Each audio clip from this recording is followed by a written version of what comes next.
கடலுடுத்த நிலமடந்தை கெழிலொழுகும் சீராரும் மதனமென திகழ்வரத கண்டமிதில் எக்கணமும் அதில் சிறந்த திராவிடனல் திருநாடும் தக்க சிறு திரை முதலும் தரித்தனரும் திலகமுமே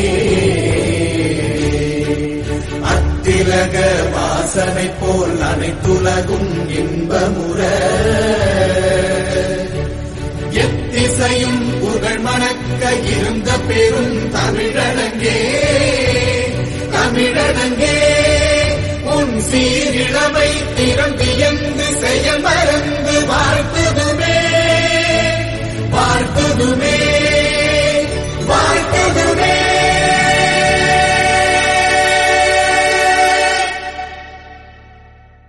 The beautiful thing about learning is that nobody can take it away from you, B.B. King.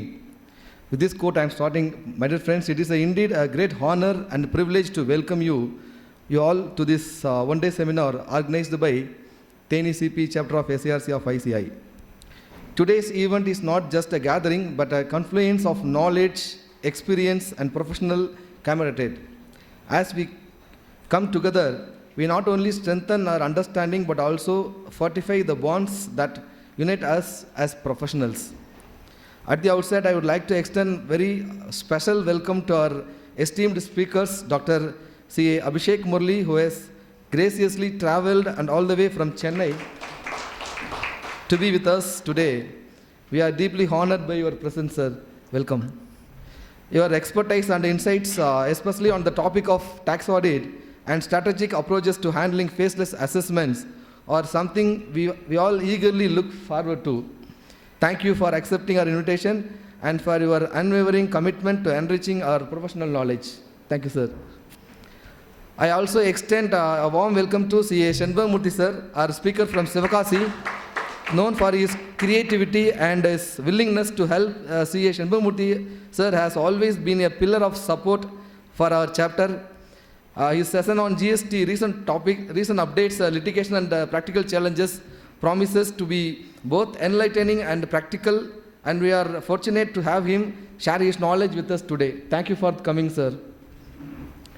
I would also like to take this opportunity to acknowledge and welcome our members who have joined us from various districts, including Karaikudi, Rajapalayam, Madurai, Dindikal, of course, Theni.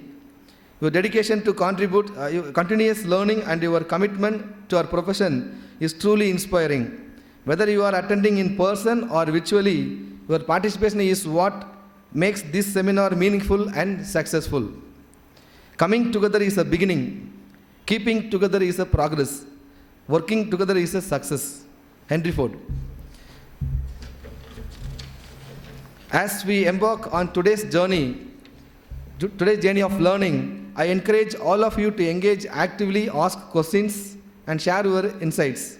Our profession thrives on the collective knowledge and experience we bring to as table.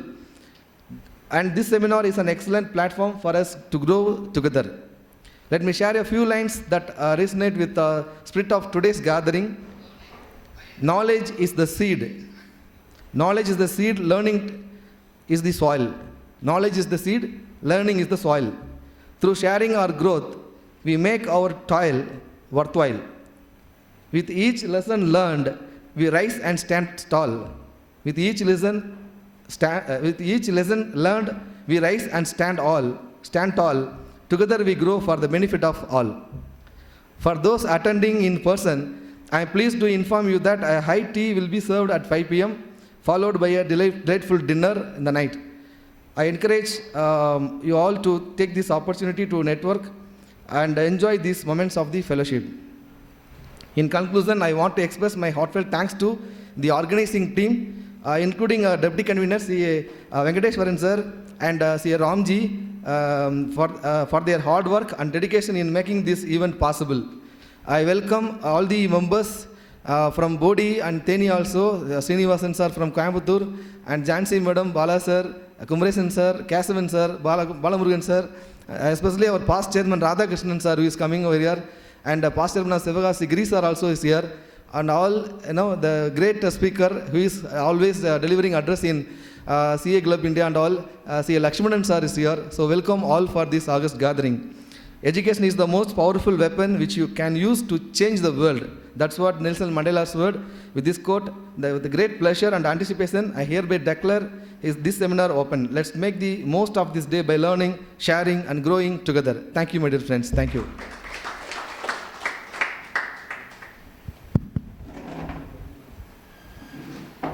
It's time to honor our esteemed speakers. So I request CAS Balamurugan sir and CA Kumaresan sir to honor our guest in presence of convener and deputy convener.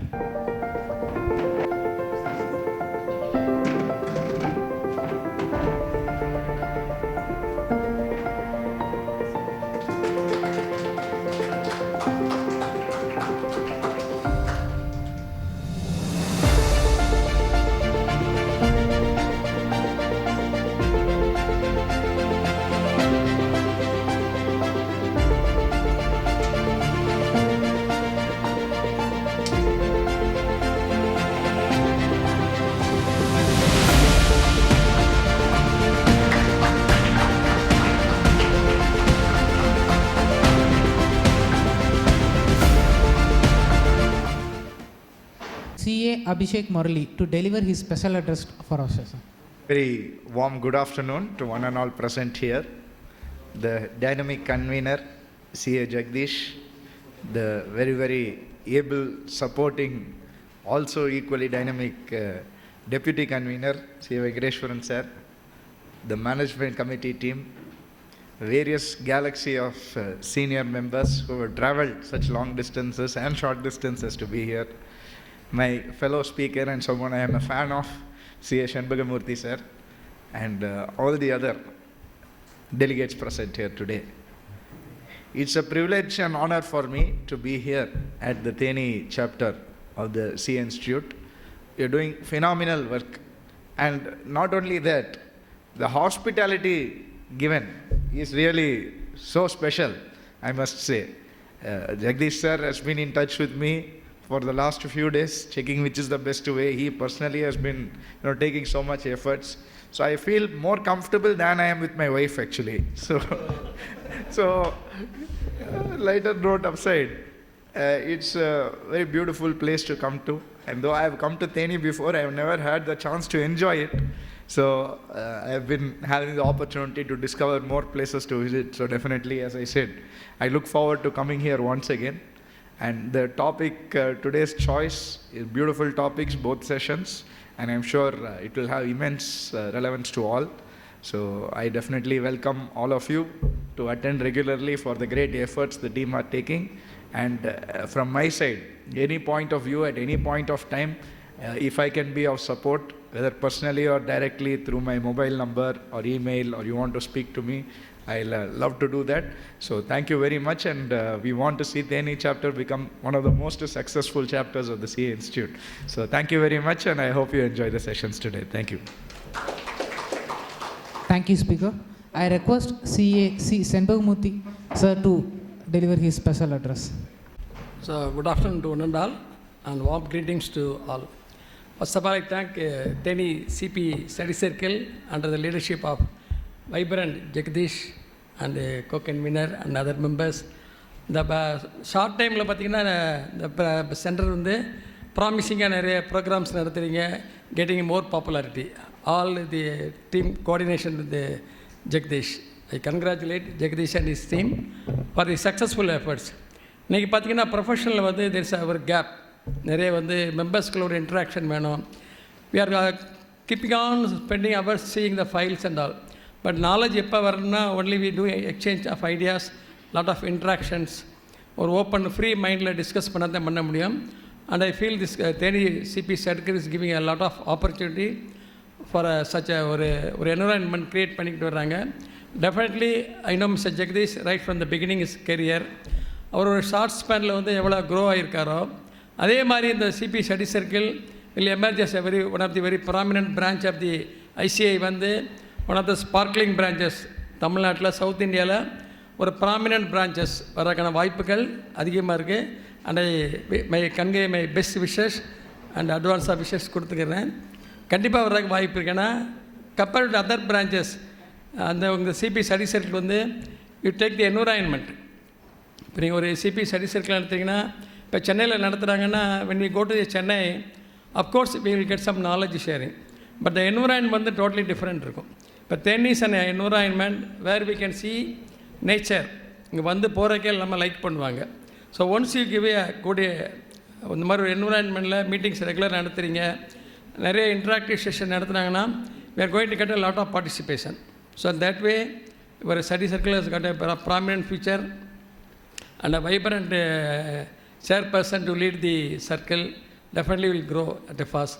So we are also happy to be part of your growth. That is an opportunity, and I again thank the convener and the co-convener for the opportunity given to me. Today I will be sharing my thoughts about the GST. அதாவது இல்லை எத்தனை பேருக்கு Chinese மூங்கிலை பற்றி தெரியும்? அதோடைய speciality தெரியுமா? Chinese மூங்கில் கேள்விப்பட்டிருக்கீங்களா? எனிபடி? சைனீஸ் பாம்பு 5 வருஷம் வந்து வெளியே வராது, தராது. 5 வருஷம் முடிஞ்சிருச்சுன்னா வெளியே வந்தோன்னே ஒரு 90 feet வந்து மேட்டர் ஆஃப் 6 months வந்துடும். ஸோ இப்போ நம்ம ஜிஎஸ்சி ஆரம்பித்து ஆல்மோஸ்ட் 5 years. ஸோ இப்போ நிறைய நம்ம வந்து as a chartered accountant we spread our root. இப்போ ஜிஎஸ்சியில் வந்து ஸ்ட்ராங் ஃபவுண்டேஷன் போட்டு பண்ணியிருக்கோம். நம்ம it's a time to grow and exhibit our professional skill டப்ஸம். நம்மளோட ப்ரொஃபஷனல் இதை அப்புறம் காமிக்கிற ரைட் டைம் வந்திருக்கு. இப்போ பார்த்தீங்கன்னா போன வருஷம் வந்து appeals file number of appeals ஃபைல்னு கேட்டிங்கன்னா ஒரு சென்டரில் பார்த்தீங்கன்னா 300-400நாங்க. இன்றைக்கி பார்த்தீங்கன்னா 3000 அப்பீல்ஸ் ஃபைல் ஆகிருக்கு.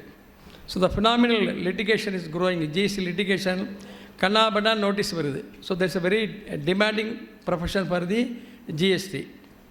அதே மாதிரி இன்கம் டேக்ஸ்லையும் because of the advent of technology, introduction of artificial intelligence நிறைய சேலஞ்சஸ் வருது. So it's a right time to enlighten us, equip us and நம்மளை வந்து எவ்வளோக்கு ஷார்பன் பண்ணுறோமோ அது we are going to reap the benefits. அதுக்கு இந்த மாதிரி CP study circle interactives meeting தான் is going to help us. நீங்கள் எவ்வளோ தான் புக் எடுத்து படித்தாலும் அது நமக்கு until you apply your knowledge, until you ask questions, until you interact with others, you will not able to get a right solution. So அதுக்கு this study circle is giving a platform and I request your team to convey such meetings and regularly in the future, and so that lot of people will be willing to participate. இப்போ எங்களுக்கெல்லாம் என்னென்னா, இப்போ தேனியில் வந்து ஒரு meeting attend பண்ணுறேன்னா ஒரு picnic வர்ற மாதிரி இல் ஸ்பெண்ட் சம் டைம் ரிலாக்ஸேஷன் அப்படி தேனியில் ஸ்பெண்ட் பண்ண முடியும். இதே இப்போ நாங்கள் சிவகாசிலையோ மாதிரியில் மீட்டிங் அட்டன் பண்ணோம்னா 6 மணிக்கு மீட்டிங்னா 5:30 வரைக்கும் வேலை பார்த்துக்கிட்டு இருப்போம். படப்படன்னு போய் உட்காந்து பண்ணும்போது அதை என்ஜாய் பண்ண முடியாது. பட் தேனியில் ஒரு மீட்டிங்னா we love to come because தேனிக்கு வரும்போதே சுற்றி மலைகள் இருக்குது, என்ஜாய்மெண்ட் நேச்சரை பார்க்கலாம். So we love to come to Theni frequently. So request Jagadish to convene the meeting periodically. With these few words, I conclude my special address, and I once again thank for the opportunity given to me. Thank you. Thank you, speakers, for your kind and motivated words. So, I request Deputy Convener for a vote of thanks. Sir ரொம்ப கவனமாக இருக்கார். vote of thanks சொன்னோன்னு எல்லாம் கிளம்பிடக்கூடாதுன்னு. So anyway Abhishek sir வந்து we have to mention he traveled overnight to reach us. That's the level of dedication they are giving for this learning. Thank you so much Abhishek sir for being with us. We are eagerly waiting for your presentation. And நீங்கள் வரீங்கன்னு சொன்னோன்னே there are a lot of inquiry from Rajapalayam, Sivagasi, Madurai, Dindigul. See people has come here and somebody are attending through online. So it's a great pleasure having you sir. Thank you so much for coming. Shanmamurthy sir, Jathi sir அடிக்கடி சொல்லிகிட்டே இருப்பார், சிவகாசி பிரான்ச்சோட founder chairman, Sivakasi இன்றைக்கி இந்த அளவுக்கு வந்திருக்க sir தான் காரணம்ன்ற அவரை இன்ஸ்பிரேஷனை எடுத்து தான் நாங்கள் ஒர்க் பண்ணிகிட்ருக்கிறோம். Thank you sir, thank you so much for joining us. So நீங்கள் சொன்ன அட்வைஸை எடுத்துக்கிறோம். ஜிஎஸ்டி வந்து இட்ஸ் கோயிங் டு ரூல் நினைக்கிறேன் நம்மள மாதிரி ரூரல் பிளேஸில். So your session will be more useful. Thank you so much for all the members for attending. Have a nice learning. Thank you. ஆமாம், see virtually வந்து பார்த்தீங்கன்னா Venkatachalam sir from Karaikudi and Muralidharan சார்லாம் there attending through virtual mode. Kesavan sir வந்து senior most member from Theni, he has joined us. Welcome you sir. Thank you sir. Let's have a nice learning. Thank you, everybody. So inaugural adjourned, we will go for technical session. Thank you. For our most awaited session, the first session will be conducted by Dr. C.A. Abhishek Murali, President, All India Taxpayers, Secretary of SARC of ICAI, Chennai. Stage, followed by Convener and Deputy Convener of Theni Study Chapter.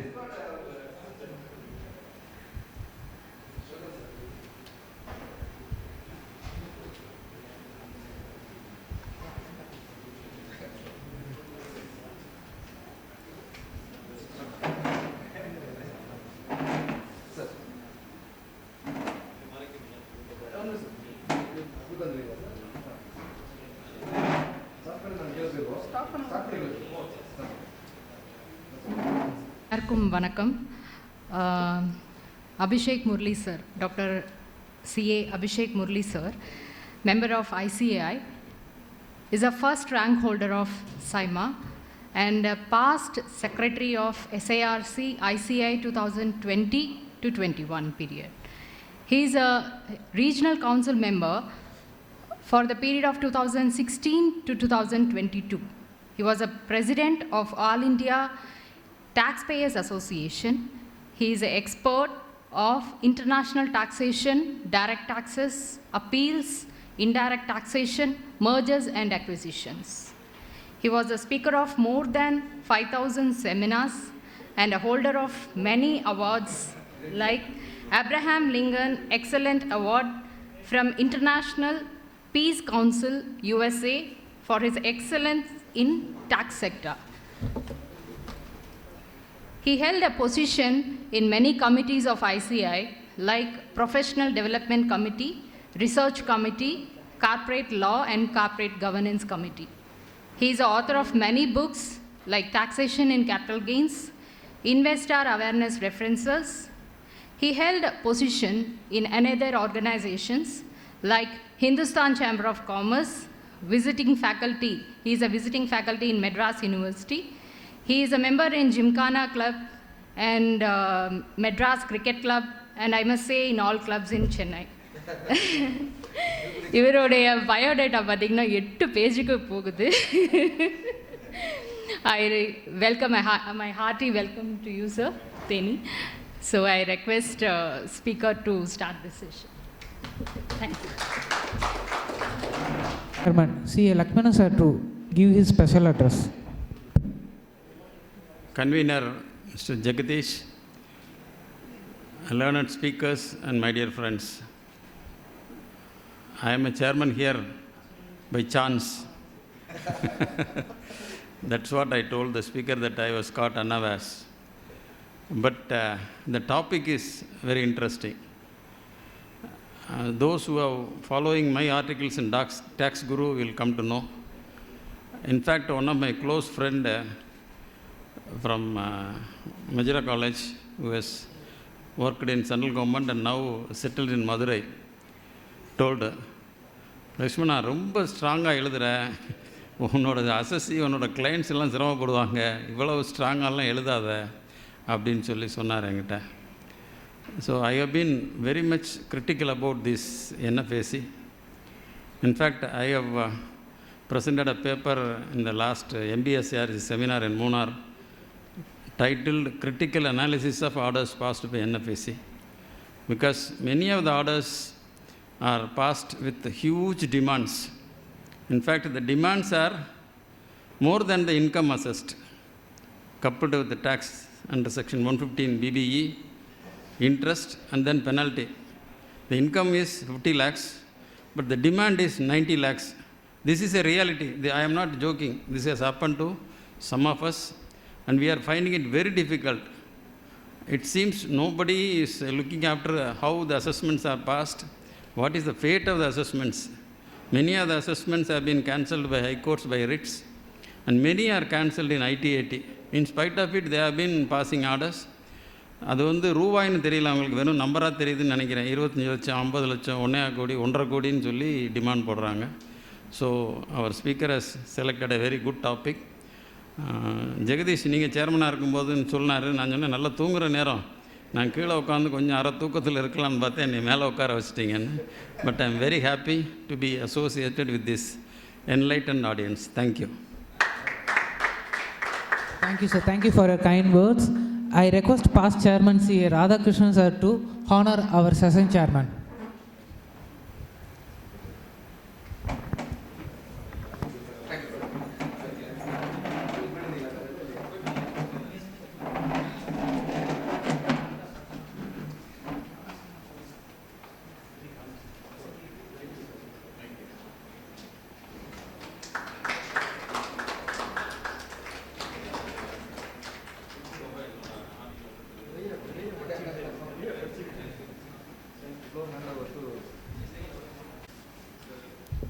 So once again, a very, very warm good afternoon to all. And firstly, I'd like to thank the session chairman, Sri Lakshmanan sir, who gave such a wonderful opening. He said he was caught unawares. He said, much like assessees from income tax today, when notice comes, we are all caught unawares, not knowing how to handle, what to do. And as he very rightly said, even our experiences, we end up going all the way to the ITAT for remedies. Because today, CIT appeals is a nothing body. Hardly anyone passes favorable orders. So we are left in a scenario where we always go to ITAT seeking remedy. And this is why when we represented, we had gone to CBDT a few months ago and made a representation. One of the good things that they have done this budget is to give the power of set aside to the CIT appeals, which was not there. Earlier, what is happening incredibly in faceless assessment, you must all have experienced it, where notice is being served, assessee is not aware. He is not aware at all. Either message comes, he will ignore it, like most of our assessees. How we will tell them, sir, forms ready, on the details kuduthirunga, na sonna kuda July 31st தான் வருவாங்க. July 31st 4 p.m. Sir நான் வேறு எங்கே sir போவேன், இந்த மாதிரி சென்டிமெண்ட்டாக போட்டு accept பண்ணிடுறேன்.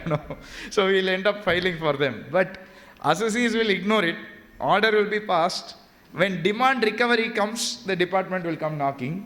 At that time, they will come to the auditor. Sir, help பண்ணுங்க சார், என்ன பண்ணணும். You go to CIT appeals, he will not do anything. And ultimately, you go all the way to ITAT. Finally, we get our order to once again send it back to the assessing officer. So this is a very, very right scenario which is happening now. And it really needs to change. Because before faceless, it was not so bad. With faceless, this is becoming a big problem. Now,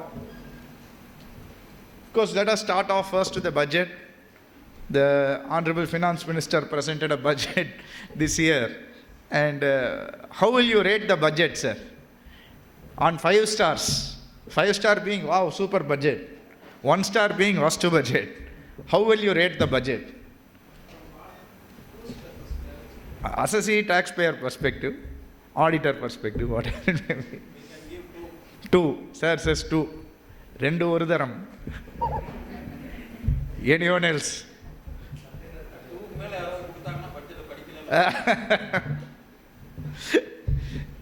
This budget, really speaking, before the Finance Act came, which is just 2 weeks back it came, less than 10 days back, in my view it can be even 1 star. Because the one single amendment, which is capital gains, by far the worst amendment that I have seen in a very long time. Because so many aspects, they are not considered in this budget. This budget, if you remove that capital gains amendment, it's actually a good budget. If you remove that capital gains amendment, lot of favorable things they have done. Few bad things also, but largely favorable. But this capital gains matter, it's a very, very big matter. Because we are talking about crores, lakhs, people have planned, etc. Then they are defending it. It's good only, in the post-budget conference, oh, you are saying bad, it is good only, what is the problem? They started raising offense, we went to PM office, மாத்திட்டாங்க. ஏன் மாத்திட்டீங்க, நீங்கள் குட்னு தானே சொல்கிறீங்க, குட்டாக இருந்தால் எதுக்கு மாத்துறீங்க? That means it is not good, no? Simple thing. I used another logic, sir. You take the new tax regime is there, old regime, new regime, big headache. When you take the new tax regime, how much is the standard deduction now? 75,000. But old regime, 50,000. Next, rebate. Up to what gross total income? Up to what taxable income is there in new regime? 7 lakhs. Under old regime? 5 lakhs only. Then capital gains, surcharge on capital gains. Under new regime, how much it is? 15%. If you are a super rich person, your surcharge can go up to 32% also, so your effective tax rate comes to almost 43. Whereas under new regime, if you have capital gains, the surcharge on the capital gains is only 15%. It will not come to the highest rate. But that is there only in the new regime. So when they announced capital gains, this amendment is there. No indexation. It is there for both regimes. That means my assumption that it is not good only. ஏன்னா நல்லா இருந்தால் அவங்க அந்த new regime தானே வச்சிருப்பாங்க. If it is good, everything they are pushing to the new regime, they would have kept it there only. By extending it to the old regime itself means it is not a good amendment. Of course, we raised a lot of objection, then they modified it. But even the modified amendment in the new act, in my view, is not good. Now they are giving an option. You have indexation also. If you want to do without indexation also, you can do. Ana, for the purpose of reinvestment, you have to take the sale consideration. If you have loss because of indexation, you should not consider the loss. No, what you are saying? நான் invest பண்ணதே இதெல்லாம் plan பண்ணி தான் invest பண்ணியிருக்கேன். நீங்கள் suddenly one day you will wake up, சரி இனிமேல் indexation வேணாம், லாஸ் இருந்தால் waste. If you make an amendment like that, what happens to the years of planning that I have done? Really, one client of mine, he has a huge land in Chennai on a main road, very, very main road. Big old house he had, big family it has become. So they are selling it and dividing. So when they are selling it, the sale consideration is coming something 40 crores. Buyer yarume illa and alavu kudukkradhukku. So agreement or sale they have entered into, they are splitting it. So our confused writer, sir, na enna sir pannuven? Can I take as per old or is the new one applicable? Because I have not registered it. Only agreement I have put. So there are a lot of practical issues. One day government wakes up, they are passing amendment, but what happens to all the people who are planning because of it? And this is going to affect our tax audit report also, and I am going to show you how. The first thing we have to talk about key development is the AIS and TIS. Let me tell you, this AIS and TIS is a game changer. It is a game changer for income tax. I'll tell you a small story. Sir, I have one client. He's a pensioner with public sector bank he had worked with. He has been filing with our firm, with my parents and all that, for more than 25-30 years. He is filing the returns. I think he is paying the same fees also 25 years. So what I said this time when he came to file, before AIS TIS came, that year I said, I'm going to increase it by 50 rupees, just 50 rupees. So then I said, இந்த வாட்டி fees 50 rupees ஏற்றுறோம் sir. Abhishek எப்படி 50 rupees you are increasing? I said, sir, inflation affects us also, sir. After all, 50 rupees. நீங்கள் பில்டிங்கில் parking பண்ணாலே 50 rupees ஆகும் sir. No. I am a very poor person. I am middle class family. I have been filing for so many years with your family. So அதெல்லாம் விடுங்க sir, you have to pay. No, you know, I have come to your house. Your grandmother has cooked food for me. Sir, சம்மந்தமே இல்லை sir, what you are saying? No, Abhishek, we cannot pay, this is too much. After 1.5 hours, he bargained, finally paid the old fees, only left. I am only the fool to spend that time. Next year, this person comes. Same assessee who said, I am very middle class, no money, very poor, all that he said. AIS TIS has come. Sale of shares and securities. 85 lakh rupees. இது வரைக்கும் 25 yearsல demat account இருக்குன்னே சொன்னதில்லை அவர். He has not told at all. So then I asked him, sir, நீங்கள் shares 85 lakhsக்கு விற்றுருக்கீங்களா? His answer was not yes or no.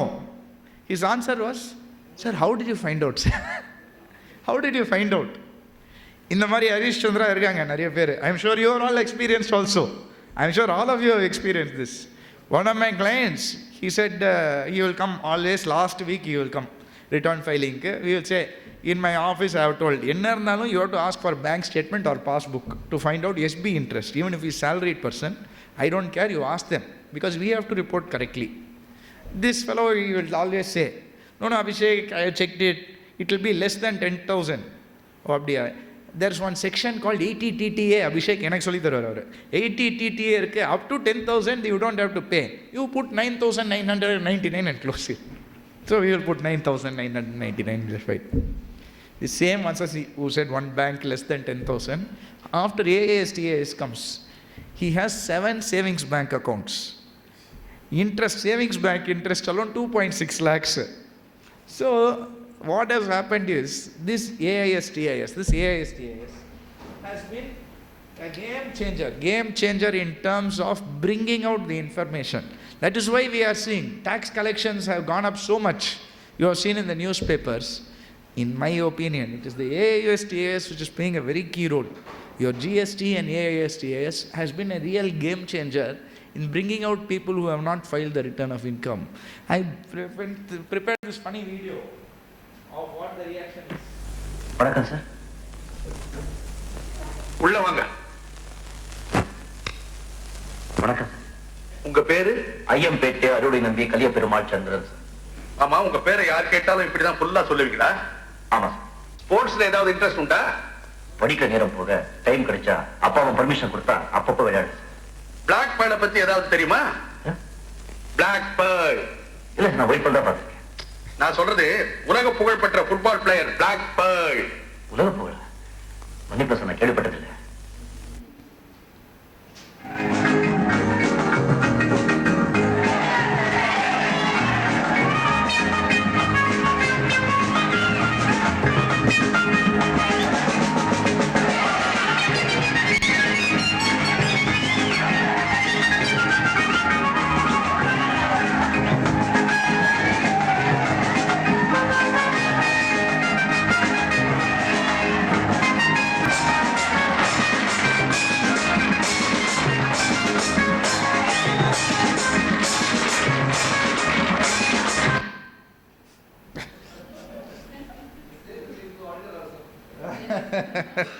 Same reaction for auditor also.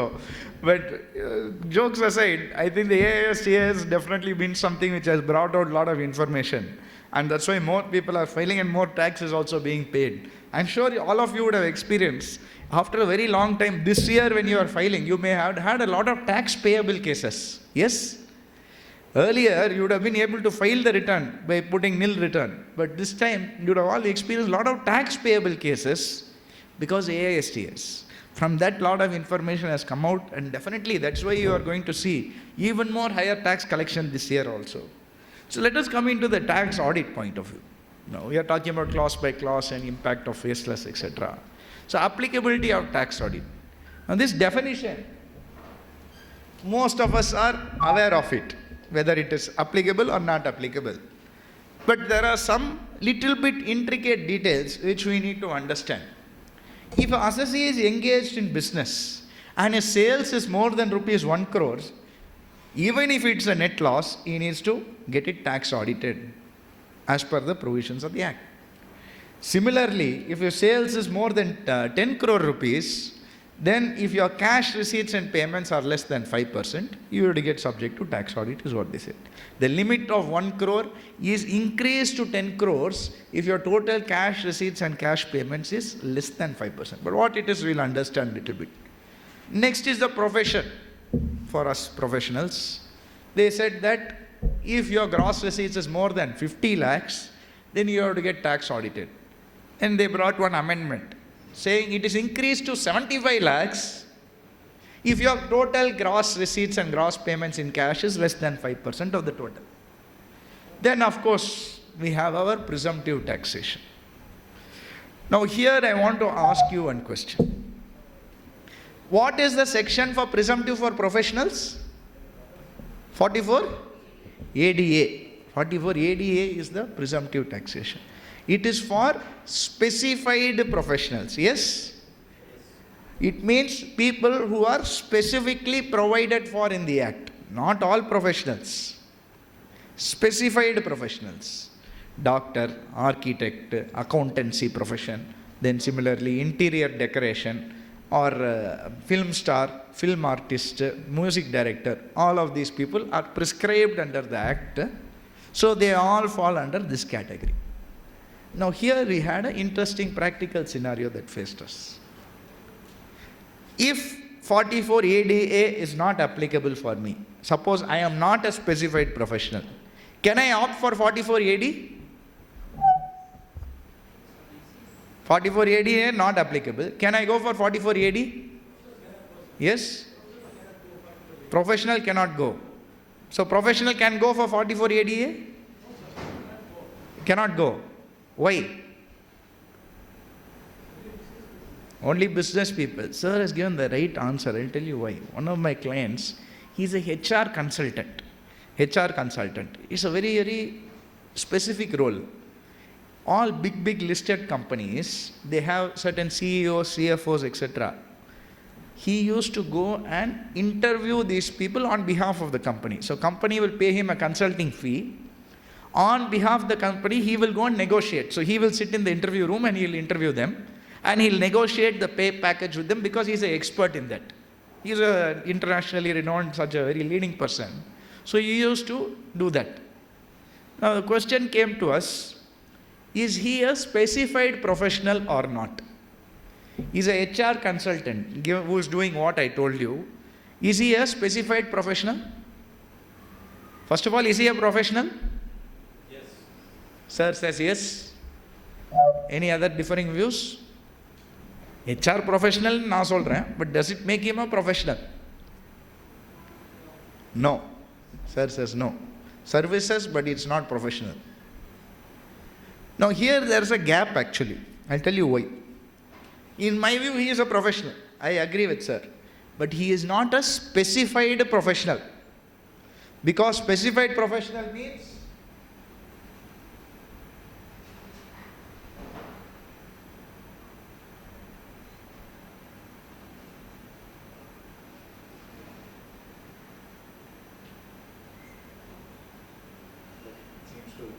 somewhere in between it is there, that slide, I'll come back to it. But specified professional 44 ADA gives that specific list.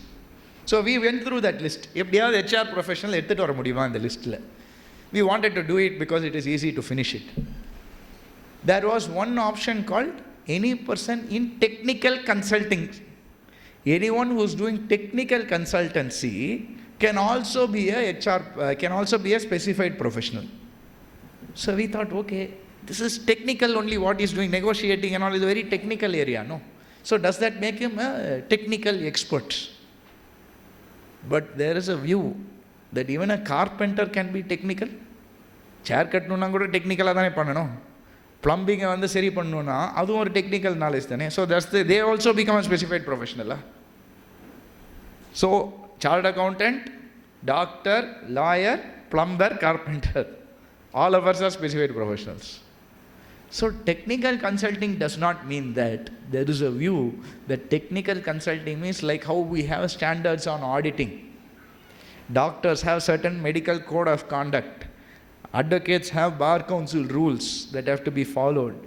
Similarly, architects, engineers, etc. have such codes. If you are someone who has a code to follow, then you can be a technical consultant. Scientific work goes into it, etc. Then in that case, you can be a technical consultant. But marketing experts, HR experts, all of this is not technical consulting. So therefore, there will be a gap. 44 AD is for business, not for service, not for professionals. 44 ADA is for professionals, but only specified professionals. So always there is going to be a gap. People who are professionals, but not a specified professionals, then they cannot go under 44 ADA also, because that is for business. And they cannot go under 44 ADA also, because it is for specified professionals. So when we are choosing that tax audit, we have to be very careful about this.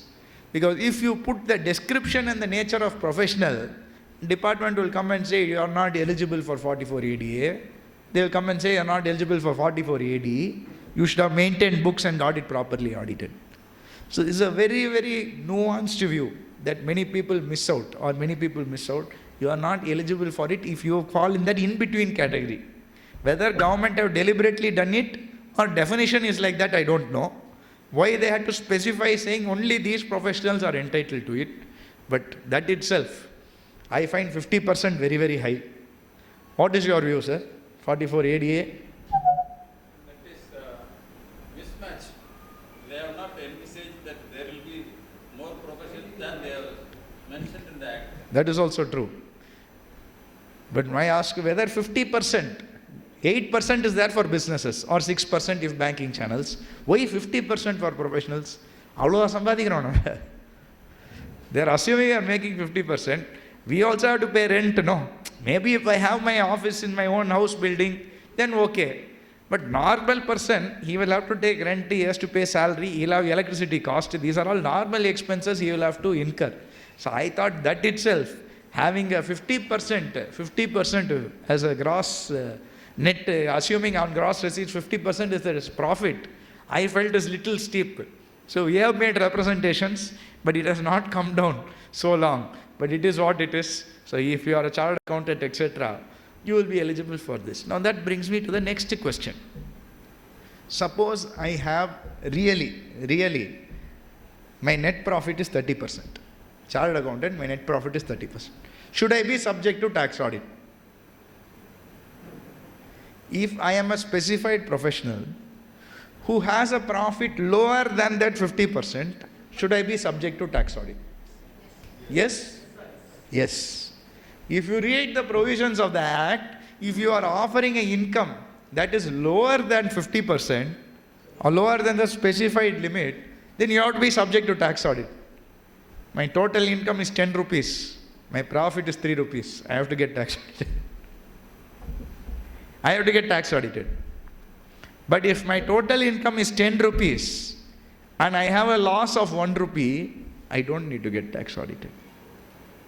Because if you read the provision, it says person who is earning lesser profit than the specified profit, that is 50%, and his amount earned is more than the basic amount not chargeable to tax. So if you are earning less than 2.5 lakhs or 3 lakhs in the new regime, close your eyes, you don't have to get tax audited. Even if you incur loss? If you are a firm, which most of us chartered accountants have firms. Firms la basic exemption kedaiyadu. Every 1 rupee is taxable. If you have a loss, then you don't have to get tax audited. Because it does not exceed the basic amount not chargeable to tax. But if it exceeds 50 lakhs, you have to get audited. Whether profit or loss, you have to get audited. But less than 50 lakhs, profit less than 50%, I have to get audited unless my amount is below the basic exemption not chargeable to tax. In case it's a firm, company, etc., there is no basic limit. So if I make a loss, I don't have to get audited. Na logic, why they set this rule, I really don't understand. Because there's a practical issue, no? I have to earn money to pay my auditor. Profit illana na enga the tax audit panni oru bill poi audit pannittu avartha fees kuduthittu avaru institute guidelines oda meet pannom. So much complexity is there. I don't know why they did it. Maybe they still haven't realized, because as CAs we will not go and say reduce the tax audit Salamoto. It's good for us that there is tax audit. But there is a practical issue also I feel in this, where they are missing the logic there. Now let us come to business. Now we are all universally agree that if my specified professional and my profit is below 50%, I have to get audited. If it is above the basic exemption. What about business? If my business, what is the specified rate as per Act? 8% or 6% if banking channels. Suppose I am offering 3%. Do I have to get audited? Yes? Yes? Anyone with a differing view? I am with a differing view. The income is less than the chargeable. Even if the income is less than that 6% or 8%, and even if it is above the basic exemption, I am of the view that you don't have to get audited, and I'll explain why. If I opt to 1 crore, obviously. If it crosses the tax audit limit, then option illa. Profit or loss, so it does not matter, you have to get audited. I am saying below 1 crore, below 8% is my profit. You take any brokerage and all 1%, 2% danenge. Marketing agency, we are near Sivakasi. I'll tell you, since we brought this up. One case, appeal case I'm handling from Sivakasi. Chartered accountants file returns, everything pakka. Gone to faceless. Faceless, what has our friends done? Cash deposits made. X amount of crores. Treated entire amount as unexplained. Added 60% tax. Sir, சொன்ன மாதிரி கோடி கோடியாக tax வருது. அவர் சொல்கிறார், sir என் business ஸ்ட்ரக்சரே அதுதான். When Deepavali time comes, I put stalls, I sell, I buy from the factory. I sell to all these stalls. The stalls all get cash only because they are on the roads. Someone, traffic is there, they are stopping the car, coming and buying 3 boxes. Cash கொடுத்துட்டு வாங்குறாங்க. அந்த கேஷை தான் நான் போய் deposit பண்ணுறாங்க. It comes into my account. All my purchases are through banking channels. Every single purchase I made, it is through banking channels. TDS is deducted wherever applicable. GST is paid wherever applicable. So therefore, net, you net everything, my profit comes less than 1%. Even poi entire cash deposits appai add pantaanga. When they add the bank interest also. Bank interest, everything. Bank interest also 60%. One case I am handling, total credits added. Total credits added. Then investment, purchase, etc. Peak credit concept, telescopic, ஒண்ணுமே பார்க்கறதில்ல. They add. Why? They are all demotivated. Asking ourselves, after faceless has come, பண்ணிடலாம். எனக்கு problem வரக்கூடாதுங்க. Vigilance should not ask me questions. So we will make whatever maximum addition. Do whatever they want. This is what is happening. Now obviously, I am happy because I can take up appeal. But that's not the logic. The problem is, after faceless, still they are demanding 20%. Now you must all have been getting calls from your client recovery last few months. Yes or no? Bank account freeze பண்ணுவேன், notice அனுப்புறாங்க, notice மேலே notice வந்துட்டு இருக்கு, என்ன பண்ணுறது sir, demand notice வருது, we don't know what to do. Department, if you have bought faceless, why you brought faceless? Corruption is there, so much issues are there, otherwise you would have collected. நீ நான் stop பண்ணிட்டே இப்போ faceless எடுத்துட்டு வந்துட்டீங்கல்ல, that means no corruption, that is what they are meaning. Then why you are demanding 20%? Why you need us? You should give a stay, no? Because genuine order passed, genuinely I am fighting. If corruption etc. is there, you can say that maybe through corruption he has got a reduced tax, so you pay 20%. But you will put faceless, you will say corruption, and you will still demand the same amount that was demanded from me before faceless also. What logic? No logic. Just doing. Because where in this case that I am talking about, this Sivakasi case, that assessee, he cannot afford 20% also. 20% itself was going into several crores.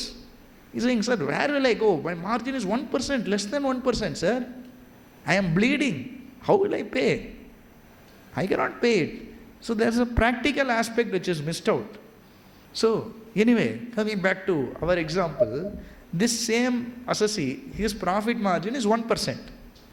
His turnover, let us assume, is less than 1 crore. So is it below the 44 AD limit? It is below the, does he have to get audited? No, because I said no already.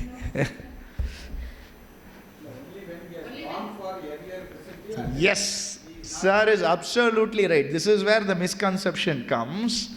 44 ADA, whether you are going presumptive in the past or not, you can change every year also. ADA for specified professionals, chartered accountants, lawyers, doctors, etc. This year I can choose presumptive, next year no need presumptive. Again presumptive, again no need presumptive. I can keep on changing. Whereas for businesses, if I choose 44 AD, I am locked in for 5 years. I cannot change back. If I change back, I have to get audit. If I am offering less than presumptive amount. If I am offering more than presumptive amount and I am coming out of presumptive scheme, I need not get tax audited, but I cannot go back to presumptive scheme. But if I am coming out of presumptive, why will I come out of presumptive? Because obviously my profit has gone down. So profit on the 8% or the 6% kammiya vandaduna, I must compulsorily get tax audited. That is what they mean if it falls below the level. It is not similar to 44 ADA. 44 ADA, if it is below 50%, whether I have adopted or not, I have to go. Whereas in AD, only if I have previously adopted the presumptive, and now I am offering less than 8% or 6%, whatever I offered under presumptive, I have to get myself tax audited. Otherwise, there's no need to get tax audited.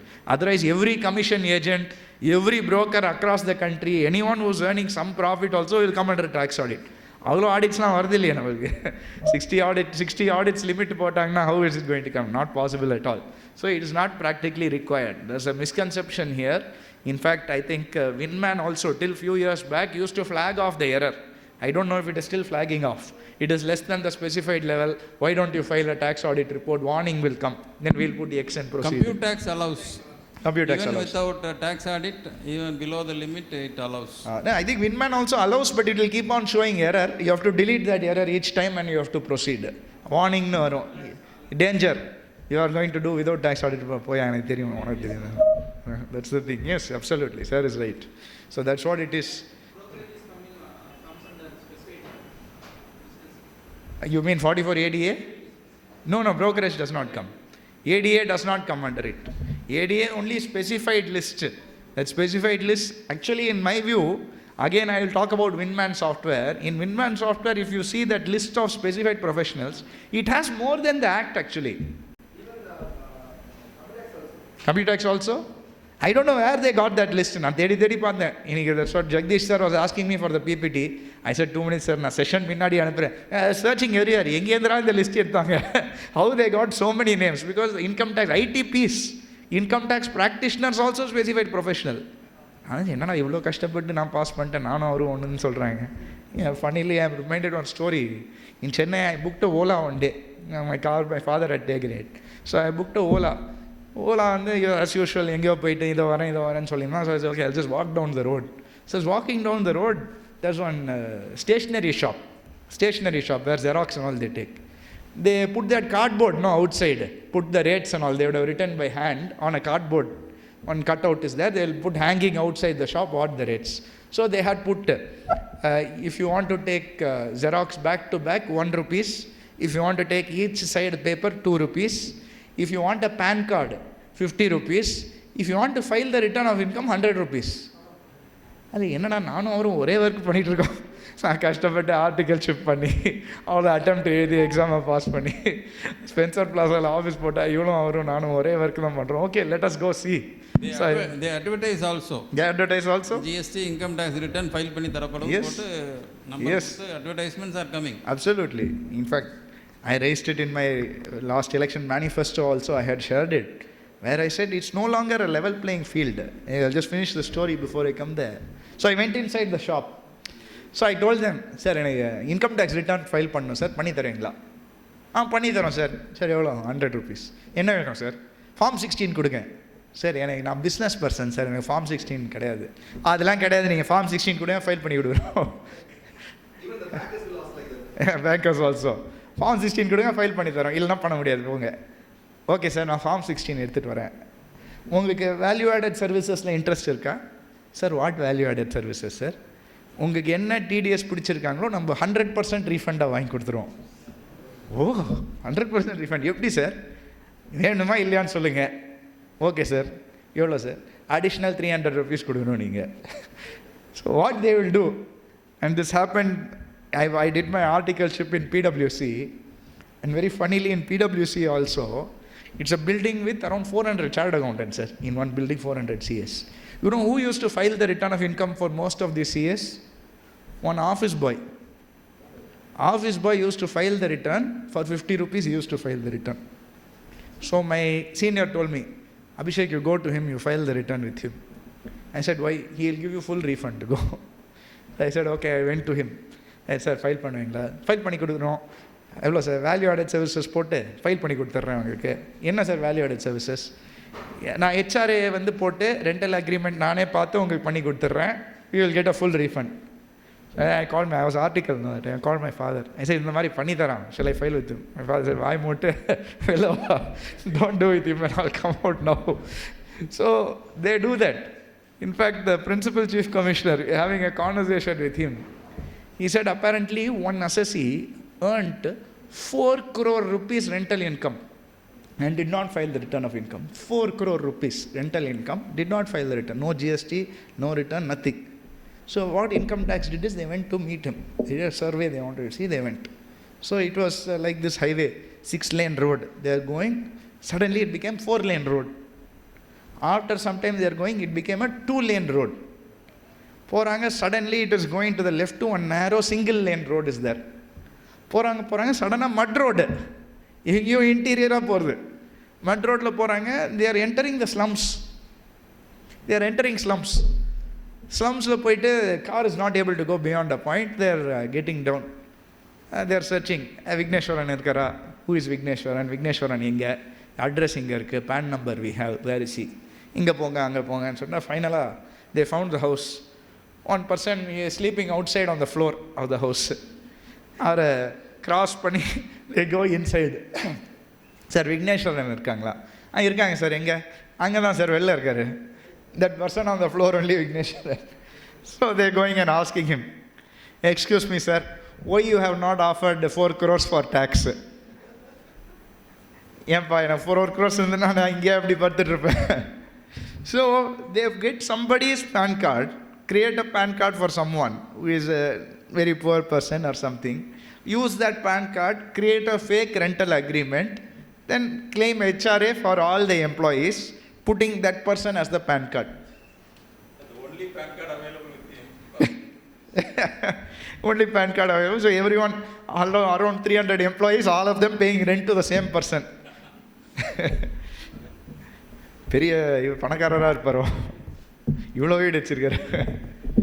So this is the real scenario. The Principal Chief Commissioner told me this. That is why in the AIS, TIS this year, you started seeing rental paid, you must have seen.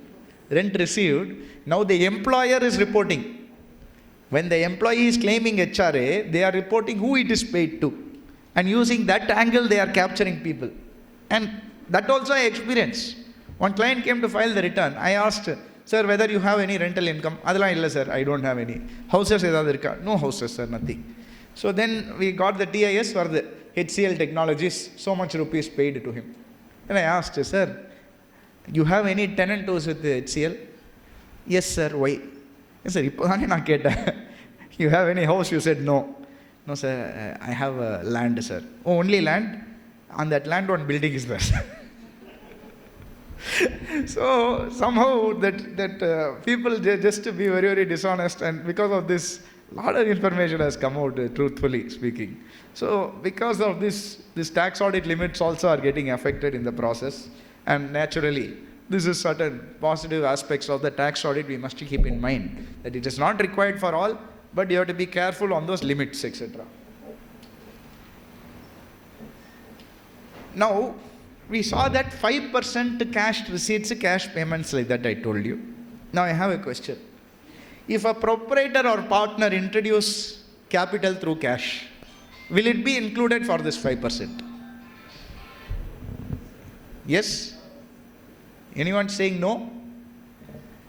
There was a viewpoint saying that in case of partnership, you must consider it.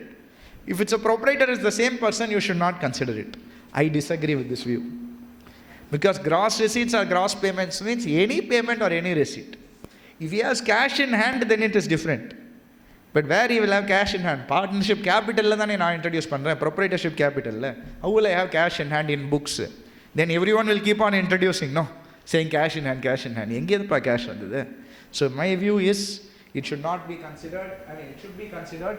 You cannot exempt it. So even if it is a cash deposit, partnership capital or proprietorship capital, it should be included when you are calculating the 5%. How to calculate gross turnover, gross receipts? Many people miss this point. How do I arrive at gross receipts? Do I include GST? Suppose, real scenario, once again my client, he got receipts, his client has paid him 99,99,996 rupees, excluding GST. With the GST, it crosses. Is he applicable to tax audit? Or is it below 1 crore? Below 1 crore. How many is saying below 1 crore? So no tax audit. How many is saying tax audit applicable?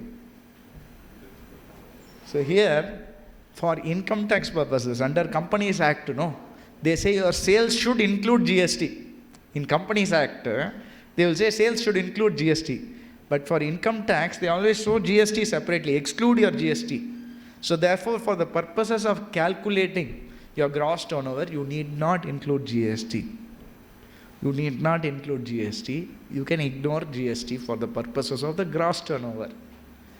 But suppose I am having a GST inclusive bill, not charging separately 18% like that, I am including it, gross collection itself like that, then I have to include it. Unless I am charging GST separately and all, I cannot exclude GST if I am including it in my bill. Similarly, any discounts allowed, I can reduce that. If a discount is allowed, I can reduce that. Or any cash discount, I cannot do it. If there is a discount on the face of the bill, then I can reduce it. Cash discount, I am going there, customer saying, I can give only so much. Okay sir, you give whatever you can give. That is not a discount which is acceptable. On the face of the bill, if a discount is there, I can reduce that discount and show that as the gross turnover. Similarly, sales returns also, I can reduce it from the gross turnover. I need not include it. Sales returns also can be reduced. Travel agent collects full money from clients and then pays the flight company. Will it be included in gross turnover? Or the second example also, very commonly, many CAs, they collect the GST from the client and they remit the GST on behalf of the client. Will you include the GST in your gross turnover? No. The answer is very clear. This is the nature of advance, so you need not include it. This we already discussed. This is the specified professional list that I was telling you about. This is as per the Act. Medical, legal, engineering, architectural, accountancy, company secretary, technical consulting, interior decorator, film artist, or anyone else notified by CBDT. So far, CBDT notified only IT experts, information technology experts, they have included. Other than that, they have not. But they are essentially saying, even though I do the work, they do the work, they are the same. So ITP is also included as per Winman, and I understand Compute Tax also now. So if you see the Winman and Compute Tax, I suppose the definition is much larger. More than this you have. But I really don't know where they got those details from. 43 CA. One thing you must realize. I'll ask a question. Cash transactions for expenses. What is the limit? 10,000. 10,000 is the limit. We all know that. Suppose I opt for presumptive. 44 AD or 44 ADA. I am paying my staff 15,000 in cash. Do I have to disallow anything? 44 AD, not necessary. Sir says not needed. Anyone else? TDS I have to remit. Delayed remittance. Do I need to disallow TDS? 30%. Sir? Not needed. Now, if you see 44 AD and 44 ADA, there's a definition saying, if you opt for it, notwithstanding any provisions contained in section 28 to 43C. So, on the 28 to 43C, any disallowance irundha kuda, neenga consider panna theva illa, presumptive illa. So, cash expenses irundha kuda, you don't need to disallow it. TDS late panna kuda, you don't have to disallow it. You need not do it if any of those disallowances are between section 28 to 43C. But if you are into real estate, and Jagdish sir was telling me there's a lot of real estate business in Theni here and surrounding areas, there is one section called 43CA. Yes? Like 50C is there for capital gains. That is, you cannot sell at a lower rate than the guideline value. If you sell it, then we will adopt the guideline value compulsorily. Like that, if I am in the business of real estate, 43CA is the same thing. They are saying you cannot sell lesser than that. It has to be at market value. Now, question came, sir, what if I am in real estate business and as per 43CA, my turnover exceeds 1 crore. But if I don't take 43CA, actual receipts, gross receipts, what I have received in my bank account, if you take, it is only 75 lakhs. Do I have to get tax audited? Do I have to get tax audited? The answer is I will have to consider the 43CA turnover. Even though real turnover is lesser, while estimating for tax audit, I have to take the guideline value amount. and not the 43 CA, no, see, not the actual receipts. So this is a very, very interesting thing many people did not know. So that's a practical issue. Suppose my share of profit from my partnership firm and my remuneration exceeds 1 crore rupees. Do I have to get tax audited? அந்த மாதிரிலாம் இல்லை sir எங்களுக்கு revenue. Suppose you are as a professional, more than 50 lakhs you are getting remuneration from partnership firm. Sir says you should not consider the share of profit. What about remuneration, sir? That we have to consider. That also you should not consider. இனிமே இந்த budget அப்புறம் யார் remuneration எடுக்க போகிறாங்க? After they put TDS on salary, I don't think any partner will take remuneration anymore. Most stupid amendment. We have already told them to amend it, but they are not keen on doing it. It's a very, very impractical amendment. I don't know why they brought it at all. But now with the TDS on salary for partnership firm also, paid to partners, எவனோ salary எடுக்க போகிறதில்ல. We have to deduct TDS on drawings. On drawings. Right from April onwards. And at the end of the year, if you are not going to give salary or interest to the partners due to paucity of funds, profits, what will happen to the TDS? We do not know. Nobody knows. TDS, there is no income. There's no income, absolutely. It's a very, very impractical amendment. It's made by people who don't know the reality of the situation, ground level. Okay, இதில் போடலாம், இதில் போடலாமா, okay, போடுங்க. அது மாதிரி தான் இருக்கு எனக்கு. It's like they are discussing without any connection to what is happening in ground level. I used to say earlier, there used to be so much consultancy with chartered accountants, experts, before you make a budget. Oh, they themselves do something, bureaucrats say something, budget is passed. Finally, after everyone raises the issue, oh, how can you do this, how can you do that, then only it is changed. Our institute gives pre-budget memorandum. Yes. Nothing is considered. If I am honest, sir, I think institute is not aggressive enough.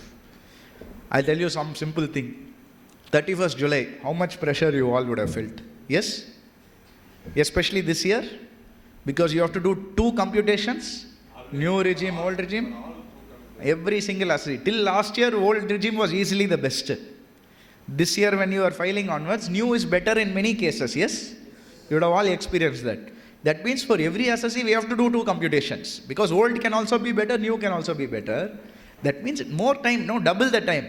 At least 50% more time than before. But date is still 31st July. ASTIS 26AS was getting updated till 15th July. 15th July.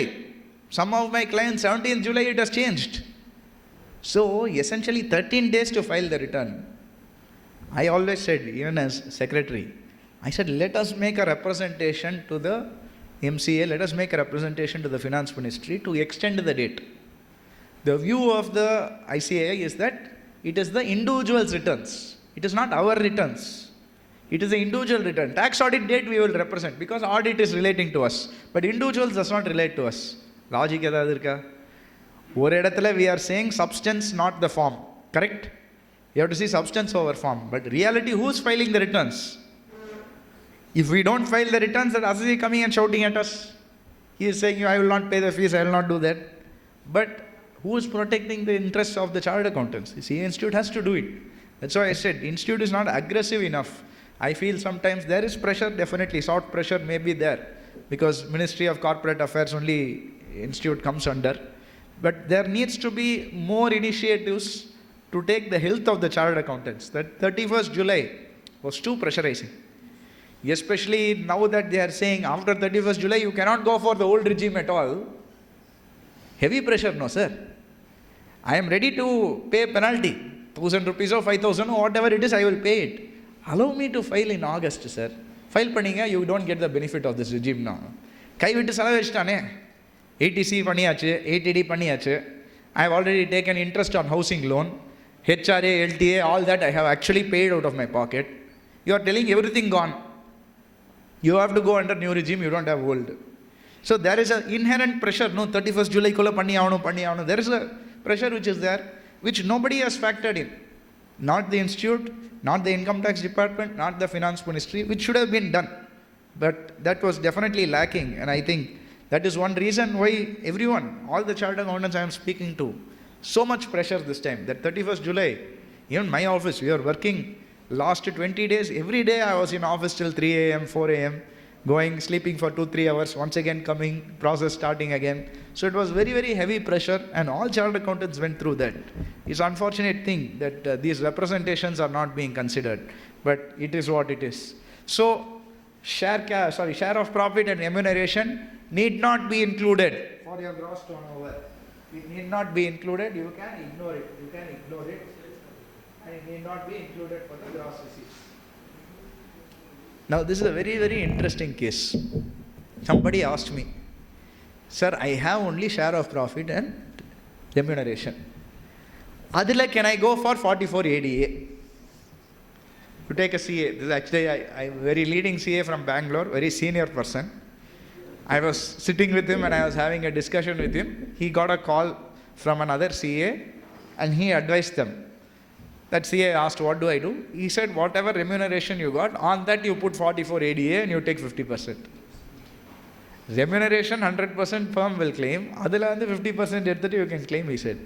So I told him, sir, that's not correct. That is not what the law says. He says, where does it say?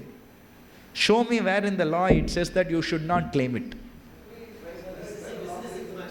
Yes, sorry sir? This is a business income. What if we are professionals? If we are professionals, we are also getting remuneration. No, nature is still specified only.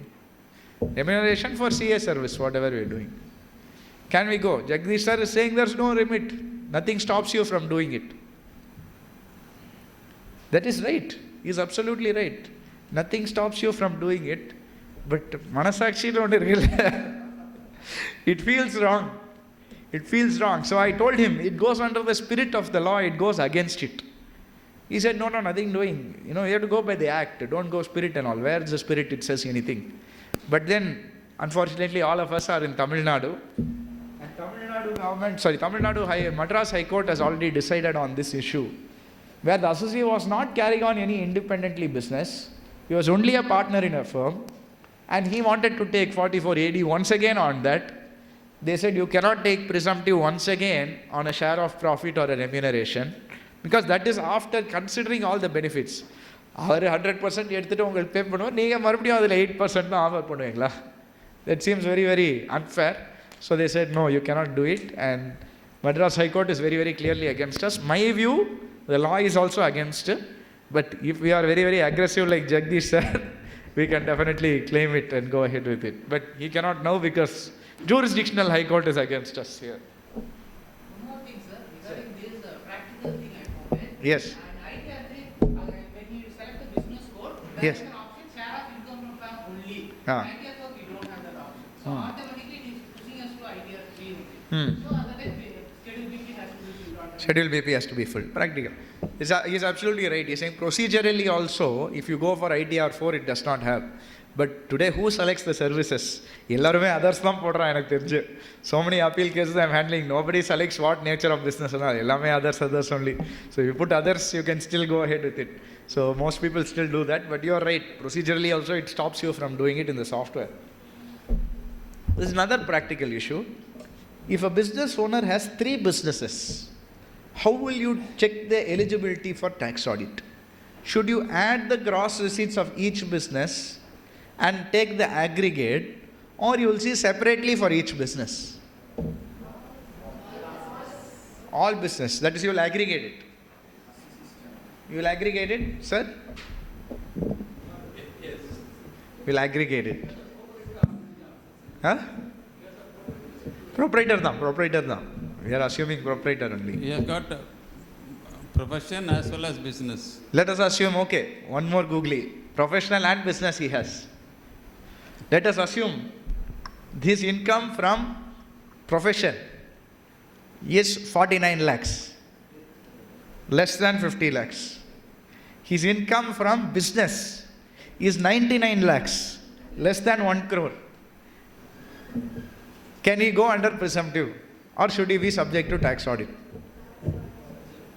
If tax audit under section 44 AD or ADA? That is next question. Sir also, instead of answering, sir is throwing more googlies. First of all, is tax audit applicable? Yes? Yes. Because gross receipts per person, per PAN number. That is the logic. Not per business. Then everyone will have 100 businesses. No. Sir, all business may 99 lakhs na sir turnover.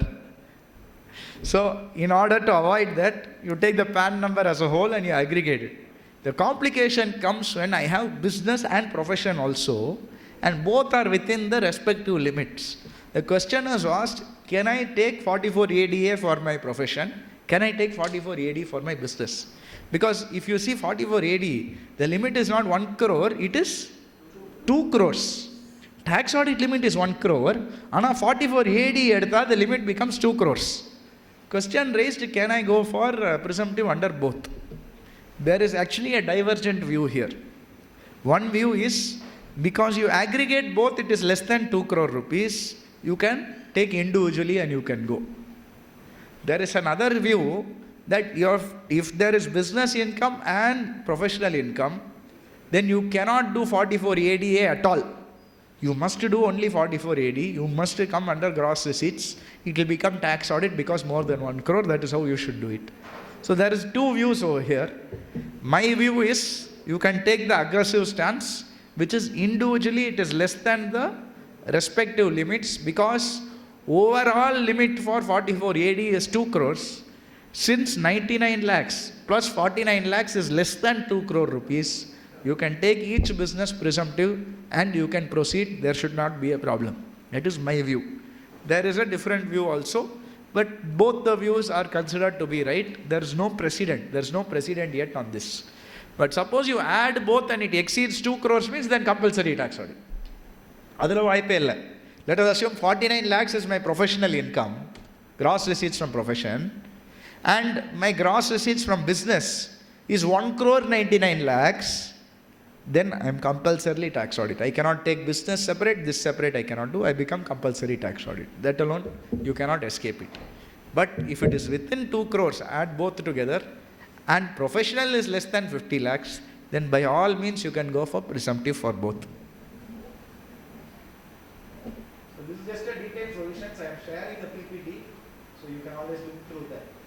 Let us come to speculative transactions and F&O, futures and options. Speculative transactions, it will come under which head of income? Speculative means intraday share trading. Morning I am buying share, night I am selling it. By evening, before the market closes, I am selling it. It will come under business, we are very clear, speculative business, because I am not taking delivery of the shares. What is my gross turnover in such a case? Absolute turnover or net? Sir says absolute. Let us assume morning I am buying 10,000 shares of Reliance. How much Reliance trading now? 3,000, huh? Something around that it must be. 3,000 rupees. I am buying 10,000 shares of Reliance. So how much it comes to? 30 crores, 3 crores. 30 crores I think. So 30 crore rupees my purchase. Night share goes up by 2 rupees. So I am selling it. I am making 2 crore profit, or 20,000 profit. 20,000 profit I am making. Is my gross receipts 3.2 crores or is it 20,000? 3.2? 20,000. Sir, நீங்க தானே 3.2 சொன்னீங்க இப்போ. Absolute profit. Profit சொன்னீங்க. Okay. Is it 20,000 or is it 3.2? Because it has a bearing, no tax audit. 3.2 means already by trading one share I have crossed my 1 crore. If not 20,000, I still have a huge limit to go to my 1 crore. So which is applicable in such a scenario? 20,000? So if you have speculative transactions, it is enough if you take the net figure. It's enough if you take the net figure. You need not take the gross for speculative, for shares. You need not take the net figure. Now the next question, what about futures and options? Futures and options, F&O. What will happen in case of F&O? Because F&O you have to deal in lots only. So always it will come in several lakhs most of the time, the transaction size. Loss as well as the gain. Let's take a scenario. where I have a loss from one F&O transaction, 40,000 rupees. Then I have a gain from, not 40,000, we'll take 40 lakh rupees. 40 lakh rupees loss. I have a gain of 60 lakh rupees on another. If you add both, it comes to 20 lakhs gain.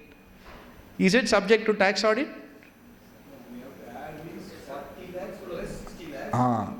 It is the sum of both the adverse and favorable.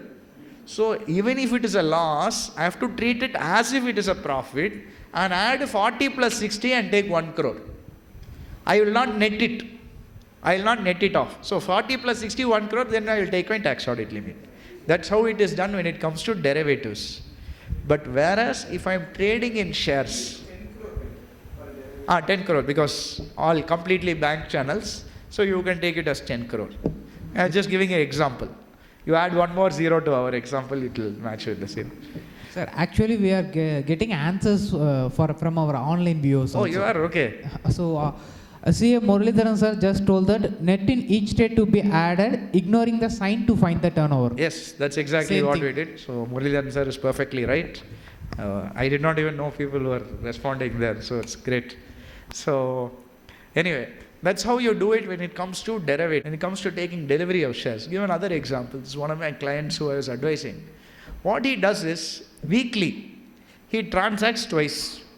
He says, Monday morning I will buy Abhishek, Friday evening I will sell it. I said, "Evlo vaanga?" He said, my purchase value is around 3 to 4 crores. Every week 3 to 4 crores I purchase, and obviously selling also comes more or less around that. He says, is it a business or is it a taking delivery? What is your view? He is taking delivery. He is not doing intraday. Intraday means I am not taking delivery of it. But the question came up, is it capital gains or is it business? Because what is capital gains, what is business is a subjective term. If I am regularly doing every 2 days, I am purchasing, selling, and I am taking delivery also, they will say it is business. Because I am engaged in the trade. I am engaged in the trade, adventure.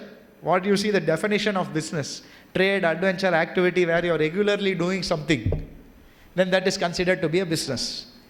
So many times they will say if you are trading very often and you are trading like that regularly, it will be considered to be business and not capital gains. We all want it to be capital gains, so because rate is lesser. So he asked, is it capital gains or is it business? What is your view? Is it capital gains or is it business? Business. Monday morning he buys, Friday evening he sells. Once every 2 weeks, not every week. Once every 2 weeks. Monthly pathina, 2 purchase, 2 sale. Both are.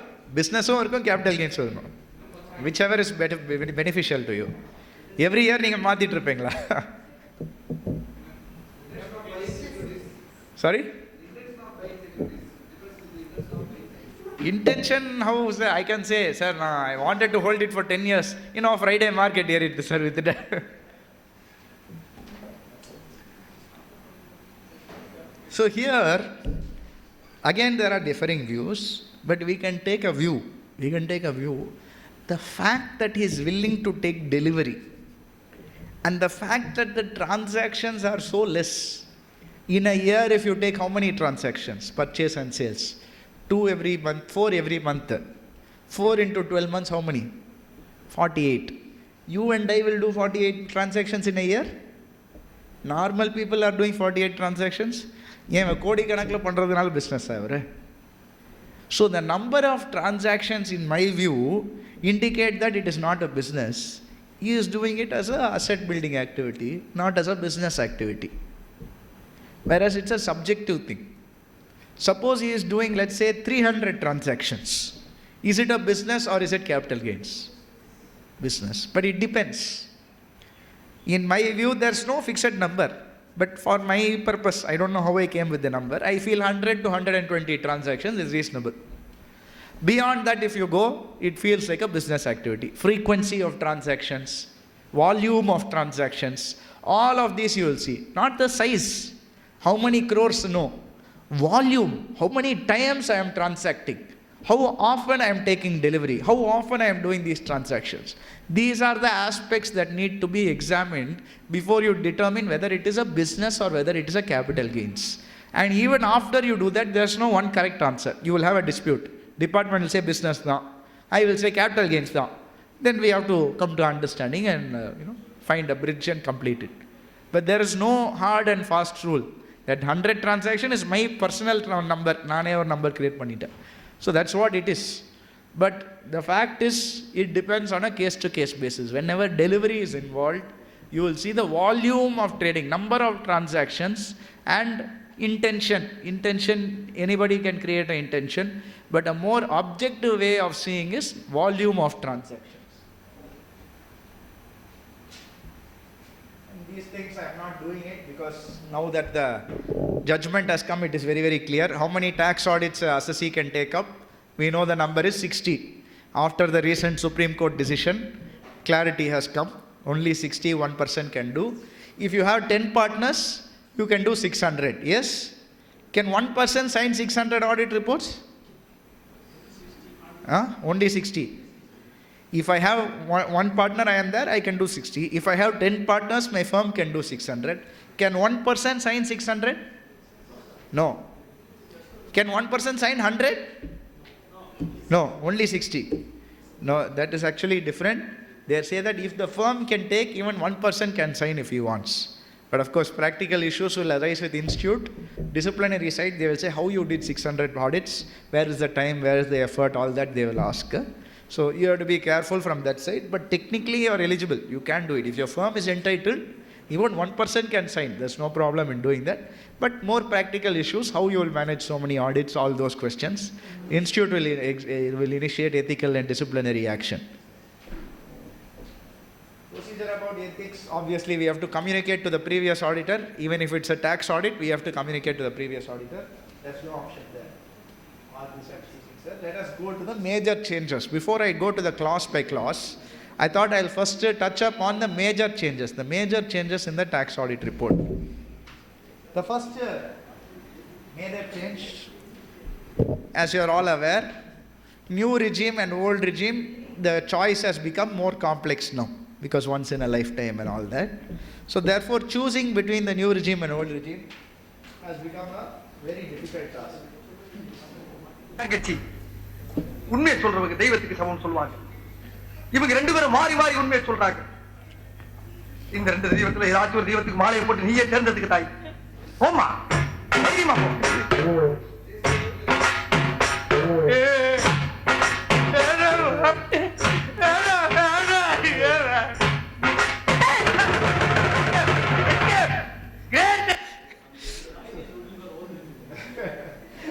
Because till this year, I think old regime was still better. Most people, I think professionals will advise old. But I think from the latest budget onwards, new has definitely become more attractive. Adoda, madam is making announcement saying 6 months le pudu income tax varum. I always told, I don't know how many of you had attended my earlier address, where I told, government will always scare you with some words. You have to wake up when they say some words. Before the new regime, old regime came, the word they used was simplify. We want to simplify the tax regime. We want to simplify. Income Tax Act is too complex. Simplify na enna? Why is the tax complex? Provisos, exemptions, deductions, chapter 6a, if not this, if that, higher of the above, lower of above. That is why tax is complex. Ella exemption ella deductions oh, how simple sir act is, very nice and solra mari. That is what they have done. Exemption deduction etta simple above. The complexity is because benefits are there for assessee. Ella benefit oh wow, so simple. Look what I have done. It's become very minadi 100 pages indadi, but 20 pages aayirudhu. Sir, 80 pages enak benefits sir. Adala thookitinga neenga. When they said simplify, you have to be careful. Similarly, before this budget, I was telling in my addresses very openly, I said, the word they used this time was rationalize. Yes? You remember that? We want to rationalize the capital gains. We want to rationalize the rates. Now, sir ரேஷ்னலைஸ்னா 15%லேருந்து 18% பண்ண போகிறாங்க. That is what going to happen. அவங்க என்ன பண்ணாங்க, 15% 20% பண்ணிட்டாங்க. அது மட்டும் இல்லை, இண்டெக்ஸேஷனே தூக்கிட்டாங்க. they removed that altogether. So when the madam again she gave an address 2 days back where she said we are coming out with a new income tax act which is going to be very simple. And simple சொன்னால் பயப்படுறேன் நான், ஐயோ என்ன தான் பண்ண போகிறேன், இருக்கிற 54F தூக்கிடுவாங்க. Simple. No, don't worry, you don't, it is really, if you read the amendment, you have the memo. When the budget came out, they had a memo. The memo will explain why each amendment is made. Did any of you read for capital gains, removing indexation, what the memo said? Did any of you read it? I'll tell you what it said. I presented on the budget, madam presented the budget, within 2 hours, we had a session in Theni Cpe hall. So I was going through the memo. I'm pretty shocked at it. What they said, because the tax rate for capital gains has been reduced from 20% to 12.5%, the proviso, that is the indexation proviso, is now removed. Indexation this has been done so that the computation of capital gains can be made simpler. Dividing and multiplying by a number is very difficult. Adavadhu, calculating the capital gains, earlier you had to spend half an hour, இப்போ 2 minutes பண்ணிடலாம் sir. எவ்வளோ sir tax கட்டணும், அது அதிகம், அதை விட்டுருங்க, டக்குன்னு calculate பண்ணிடலாமே sir. நான் 2 நாள் எடுத்துக்கிறேன் சார், நீங்கள் டேக்ஸ் ரேட் கம்மியாக கொடுங்க. So when they say rationalize, simplify, all that, I'm very scared. Those are very scary words because the benefits available to us have gone. You think about it. Even that if you remove 12.5% no indexation, everyone talking indexation alone. It is not just indexation. If I have to reinvest 54EC, 54F, then if there was indexation, I had to reinvest a smaller amount. Now I have to reinvest a higher figure. But avanga enna pannirukanga, 54EC, how much is the amount? Cap 50 lakhs. How many years it has been 50 lakhs, sir? It has not moved with inflation. Cost of properties is skyrocketing. From 3 years lock-in period increased to 5 years. And there's no increase in the amount. Similarly, கேட்காத ஒரு exemption எடுத்துட்டு வந்தாங்களே 54F. If the property value is more than 10 crores, you can cap at 10 crores reinvestment. Maybe in Theni you have not come across a situation where one person is buying a property more than 10 crores. When they announced that amendment 2 years back, even in Chennai, not many properties more than 10 crores. Today, every property going more than 10 crores, sir. If you want to buy one individual house, reasonable size, 1.5 to 2 grounds, you want to buy at least reasonable part of the city, minimum it is costing between 8 to 10 crores. In Chennai. Delhi, Bombay, it is going to go skyrocketing. Much more. My worry is this 10 crores will remain. It will not increase. You know why? Children education allowance. Do you know how much it is? Children education allowance. 100 rupees per month. Which school educates for 100 rupees per month? I remember in this Theni Cpe hall when I was addressing, I told the same thing. I said when I was studying CA also it was 100 rupees per month. One very senior chartered accountant, must be 60 plus, he said, sir, when I was studying CA also it was 100 rupees per month only. It has not changed in some 40 years or something. And this same, I am sure this 10 crores, either it will be removed altogether. 54 கிடையாது, நீங்க 2 minutesலேருந்து 1 minuteலேயே calculate பண்ணிடலாம் capital gains, congratulations சொல்லுவாங்க. Or it will remain 10 crores for the next 10 years when property prices are going somewhere. In Theni also it will cross 10 crores. So this is the unfortunate thing. So when they say simplify, rationalize, you have to be scared. Enna panna poraanga simplify panni. And definitely it's not necessarily a good precedent because people will get out of the saving habit also. The SEBI chief, before she got into the problem and all, she came out with a comment saying, oh, it's very, very worrying. Everyone is putting their money in the markets. They are putting in F&O. Obviously, they'll put in F&O. இருக்கிற 80C எடுத்துட்டீங்க, 80Dயும் எடுத்துட்டீங்க, PPF ரேட்டை குறைச்சிட்டிங்க, இருந்தது 9%லேருந்து 7% எடுத்துகிட்டு வந்துட்டீங்க. FD rate பார்த்தா 6% இருக்குது, savings bank வந்து 2%, 3% இருக்குது. Where else they will put the money? They will put in market only. No, inflation is at 9%. What will I do? Anywhere I put my money, it is getting eroded. So I'll obviously go to the market. எல்லாம் பண்ண அப்புறம் என்னடா அது எல்லாருமே market போகிறாங்க, what is திஸ்னா? Because of you only I am doing, not because of my decision. So there is no avenue today. We have to give opportunity for you to make the money. You cannot give only opportunity market and then say why everyone putting in market. What they did to deter people from going to the market, what did they do? Did they come out with a new investment opportunity? Did they bring a ETC? They increased the STT. They'll get more revenue, no? We wanted to deter people, so we increased STT. Who's going to get deterred? They'll still do the transaction. Government gets more tax. STT increased. Adan deterring. Inna logico. Anyway, so let me ask this. Can an audit report indicate one section while filing of return of assessee indicate some other section? It's a practical issue because over the last 2-3 years, tax audit date and return filing date is different. Till then, always it was the same. In any experienced chartered accountant will tell you, when I'm ready with my tax audit report, I'll file both. Nobody will normally wait for return filing. Tax audit report ready now, I will file the return also. I will not wait for it. But suppose I file the tax audit report.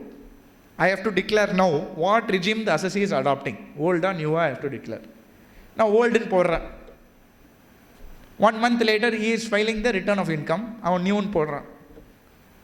What happens? Tax audit report. Do I have to revise the tax audit report? N. Sairaj. How many of you know that name? N. Sairaj. CPC.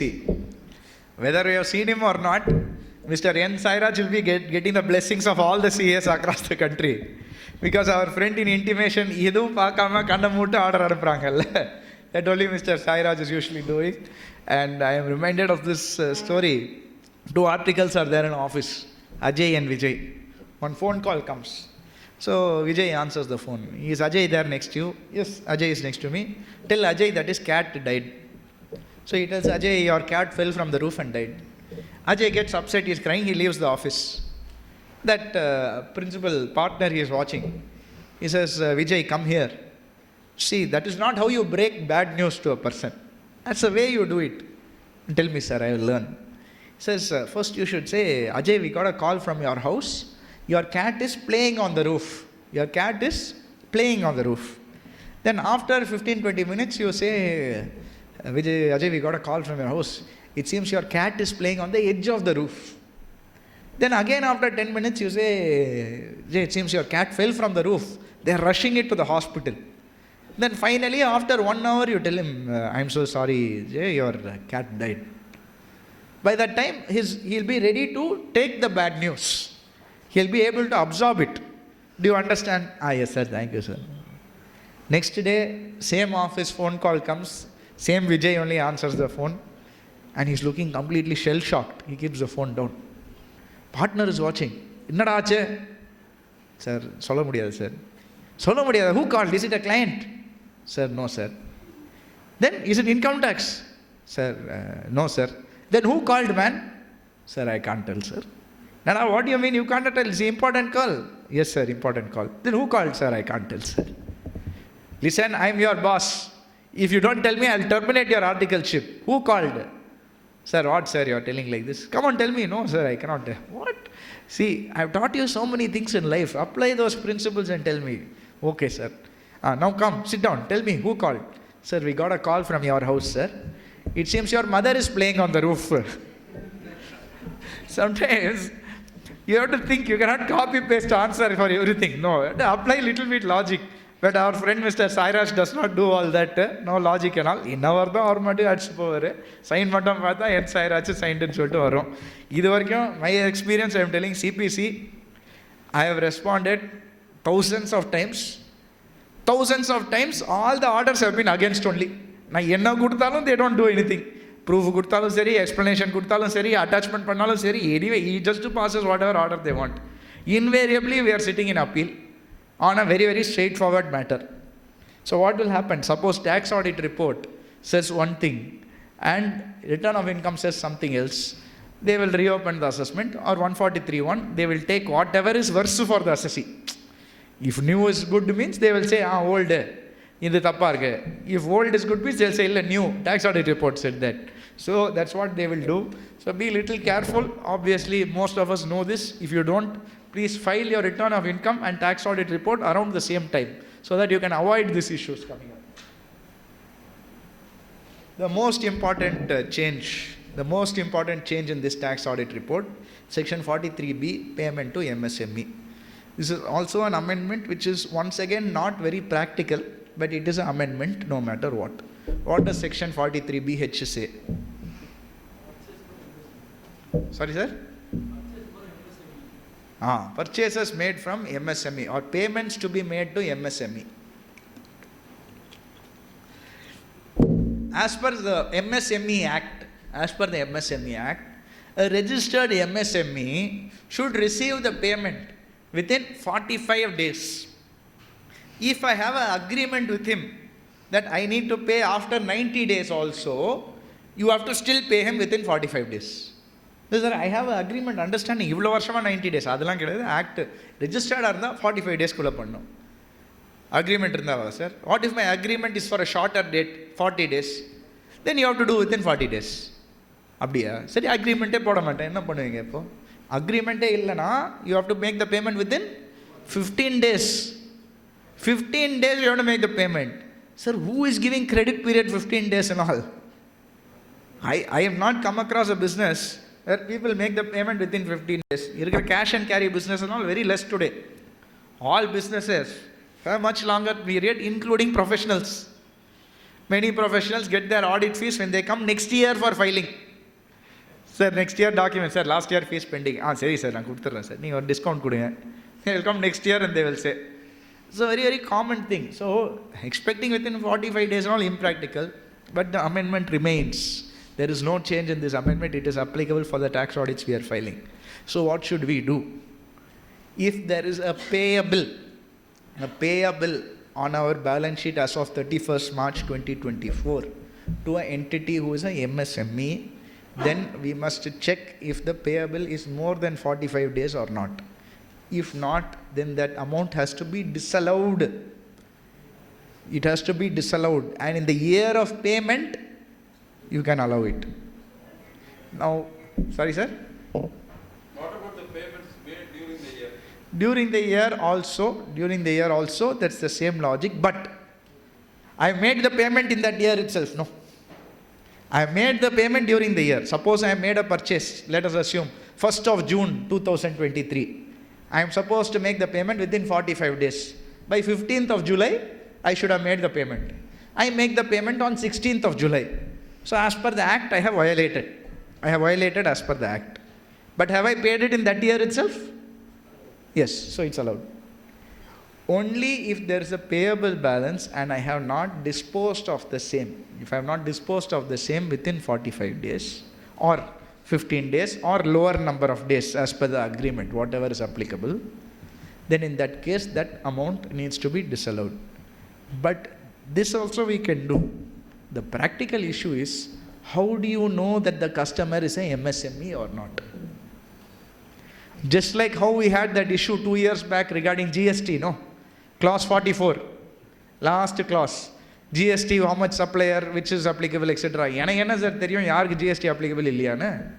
He is not maintaining a list. How am I supposed to give? Same issue here. Now the question will be raised, as an auditor, how do I check this? What is my responsibility? Is my responsibility to check whether each supplier is a MSME or not? Yes? How can I do it? How can you come and ask the auditor to do it? Auditike terlana, enakku eppadi sir theriyum porudhu? Now you may say, he has only 10 vendors, Google panni paathuringle. Okay, 10 vendors we can do. But what if he has 1,000 vendors? That Udyam portal, or whatever they call it, that MSME portal something. What if I have 10,000 vendors? 1 lakh vendors? Logic has to be the same, no, whether 10 or 1 lakh. I cannot say it's auditor's responsibility. So please remember, It is not the auditor's responsibility. Institute has also released the latest implementation guide for tax audit report. There also very clearly they have stated the responsibility of identifying which supplier is MSME or not is that of the managements. That's very easy to tell. At the end of the day, the client believes whatever you do, no? Ultimately, what we are doing only they are following. So what do we do in such a scenario? Yes. Yes. So suppose we are in a scenario where we cannot identify. Yes, sir. A viewer has answered, CA Muralidharan sir. Yes. Section 43B applies to expense, otherwise detectable. Payable only. Yeah. Only payable. Yeah. Whatever is payable in the year end. Yeah. That only. Whether he has asked a query, 43BH, only current year dues to be considered or what, sir? Current year and payable means obviously 45 days after. Whatever period after, that has to be. Opening balances. Current year only. Because it came into effect itself from 1st April 24. It will be unfair in my view to take the earlier period. So, Can I argue that I had an opening balance of say 10 lakhs. During the year I purchased 1 crore, paid 1 crore. yes. The 10 lakhs is kept as pending and I have settled You can. I'll give you another scenario. We'll get a more practical scenario. I have a customer. I'll tell you a real scenario. One of my clients, I was having a discussion with him. He supplies chemicals for these leather shoes, no, we are wearing. So in Ranipet and this Ambur and all, he supplies chemicals to people who manufacture leather shoes. They all export it. Like President of the US, this Donald Trump, all that, they wear the shoes. For those shoes, he supplies the chemicals. So I asked him, என்ன sir இந்த MSME-னால ஏதாவது issues இருக்கா உங்களுக்கு? He says, I'm facing a big issue. Because the people who I am supplying to, they always take a credit period of 6 months. Whatever my scenario is, whether MSME or not, they will take 6 months. But 6 months are correct கொடுத்துறாங்க sir. I've been transacting with them for 15 years now. In 6 months they pay me. Yes, it is difficult, but they are paying regularly. I am happy. They only are 80% of my buyers, so I am happy. I said, so how is MSME affecting? He said, sir, we registered MSME. Register பண்ணிட்டோம். அவங்க they told us you better cancel. If you don't cancel, we will not buy from you. They said, sir, we are getting other benefits, etc. அதெல்லாம் முடியாது. நீ register பண்ணா we will not buy from you. We will go for some other supplier. அவன் சொன்னா sir எனக்கு what do I do ன்னு கேட்டான். I said, sir, commercial decision this is. It's not a tax decision. நீங்கள் MSME register பண்ணால் you can collect within 45 days. Business இருந்தால் தானே collect பண்ண முடியும். 80% அவர் உங்கள் கஸ்டமர்னா அந்த 80% வரலைன்னா யார்கிட்டேருந்து கலெக்ட் பண்ண போகிறீங்க? So you are talking about you can wait that 6 months instead of the 45 days, but better you give up the MSME. So he gave it. He surrendered it. So let's take a scenario, practical scenario. I registered for MSME mid-year, not 1st April 24, mid-year. 1st of July 2023, I am registered for MSME. I am discussing with all my suppliers, I am supplying to them. Next 1 month, they are all shouting, why you have registered MSME, cancel it now. So within 1.5 months, I am cancelling my MSME. Is this provision applicable? Is 43BH applicable for me? I am a MSME registered? No. Or during the year I was MSME registered. Opening balance, not MSME. Closing balance, not MSME. Nadu year I am MSME. Is 43BH applicable for me? That 45 days, no, or rather that intervening period which I was registered, all the supplies made in that period is applicable to 43BH. So where I am a registered entity for that particular period, 43BH is applicable. Only if there is a balance, closing balance. If I am registered at that point of time, நீங்க சொல்ற மாதிரி June to July I have supplied, he has paid off everything, then no worry. June to July I supplied, that payment is still pending on 31st of March, 43BH applicable. Clear? Age-wise classification must. So now the practical issue. Suppose you are going to your client, you are starting the audit, what you should do. Now, I will tell you how you need to audit. First, you obtain a full list of suppliers. obtain a full list of the vendors during the year. Take your purchases, customer wise you sort your purchases. Once you do that, ask them to identify what is MSME, what is not. You have to ask them to identify what is MSME, what is not. Then, after putting the full list of your purchases, customer-wise list of purchases once you do, next step what you need to do is go to your payables balance. As of 31st March 24, take your payable balance. Once you take your payable balance, do a VLOOKUP. I will show you. Is this only PowerPoint or I can show Excel also? Just 1 second, I will show you on Excel. Oh, but I didn't send the Excel file. Okay, fine, I'll just explain it to you. I can open it. That's fine. I have to put the list. So anyway, this I forgot to send the Excel file. Oh God.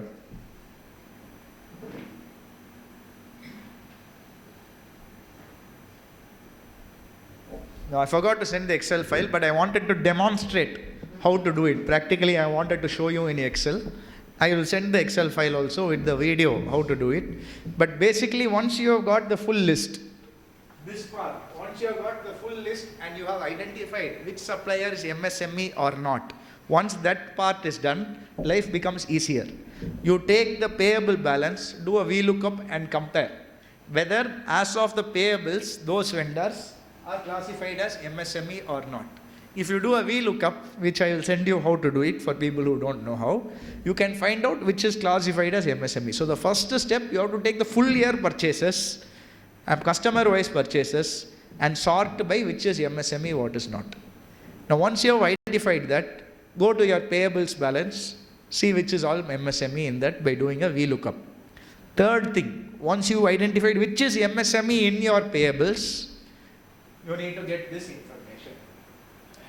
You have to get the Udyam registration number, or what they call the MSME number. You have to note what is the nature of their business. But whatever. You have to note down whether they are manufacturing, trading or services.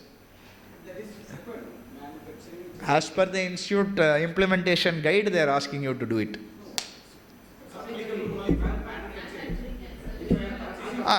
Yes, trader it is not applicable, but I don't know, institute is asking you to note it. Institute is asking you to note it. What is the nature? They want you to make note of the nature.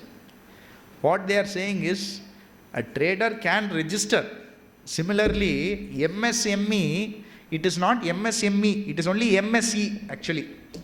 Because this provision of 43BH is not applicable to medium-sized enterprises. It is only for micro and small. Even though we are saying MSME, 43BH benefit is there only for what they call the priority sector of banking, which in this case is only M and S, not again M. So only micro and small this is applicable to. But they are asking to note these details, whether they are, so even if I am trading, I can register for MSME. There is no bar saying I cannot register as MSME, but I will not get this benefit, that's all. So it may be MSME registered, but I need to know the classification. Maybe that is the logic why. Then, whether any written agreement is there. As I told you, written agreement means if it is more than 45 days, you will restrict it to 45 days. If it is less than 45 days, whatever the date as per the agreement. If no agreement is there, 15 days. 15 days. So that for that they are asking you to write down. Credit period, obviously, number of days to be written. Amount outstanding as per the end of the previous year also to be mentioned. Why I don't know. They want you to write it down. Maybe they want to see how much impact this provision has in terms of collection.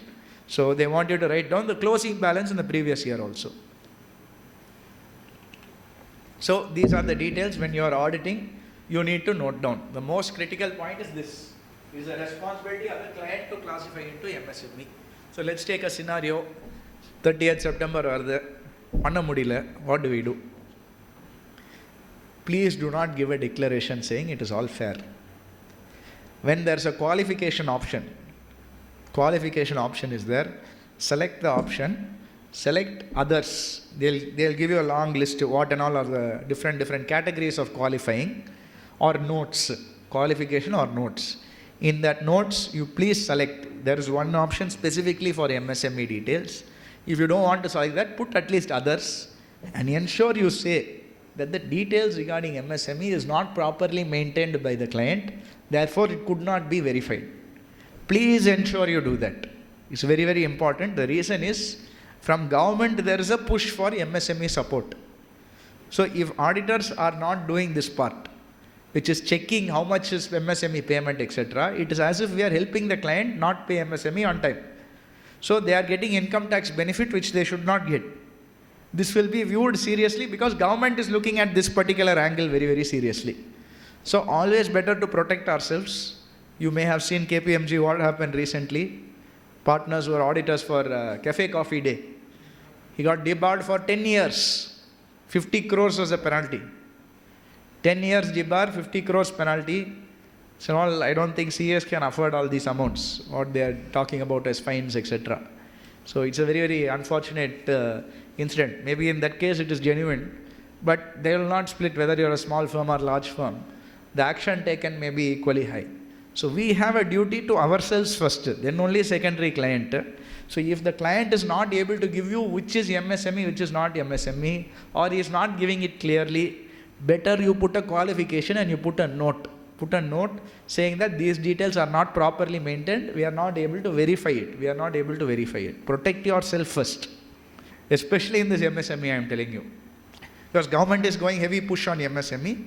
That means they will look into this aspect. Which means we have to be careful. If you report like this, it will be selected for scrutiny. It will be selected, but it's a client's case. He should have maintained. End of the day, எவ்வளவுதான் பண்ண முடியும் sir? How much can you do? You cannot sit and write a mail to the client every time. No. Sir, நீங்க MSME இல்லையா, certificate கொடுங்க, number கொடுங்க. How much you will do? How many clients you will do? ஆமா. We can't give that in the, like you are having AAS, TAS, everything. Yes. So it is already linked to GST number, PAN number, MSME registration. Yes. So if they give the PAN number, what type of MSME at least? I agree. Maybe it will come next year. It can be done. They themselves have told that we don't want it. MSME themselves have told. Sorry? Yeah. Sir, as a point, one thing is, if there is a dispute, if anybody, the buyer, raises a dispute, then that case, this 45 days period does not arise. Till the dispute is resolved, the 45 days does not start counting. Baba counting starts only after dispute is resolved. So, everything dispute raise everything will be disputed. Disputed. So, by purchase pannone dispute. Sir, delivery alliya sir goods dispute panninga adukku milladi adhalam paadilla sir. Dispute panninga. That is not the intention of the law, but that's what will end up happening. So, if you raise a dispute, then the 45 days does not start till explicitly the dispute is resolved. Till explicitly the dispute is resolved. But definitely, if I am questioned as an auditor, what you did in the audit, how you did not disclose this MSME, if I say, sir, dispute irundhathu, eppadi therinjadhu ungalku dispute irundhadhu, justify pannanulla. So we have to keep it on our audit papers. We have to have records. If your client is cooperative, he can give it to you later, okay. Otherwise, what you will do? So please remember this MSME, please be careful, ensure you make a proper disclosure when it comes to this alone. It's very, very important to make the proper disclosure here. 45 days. அப்படினா dispute தானே, அவன் dispute raise பண்ணணும் within the 45 days. 45 days முன்னாடி dispute raise பண்ணணும்.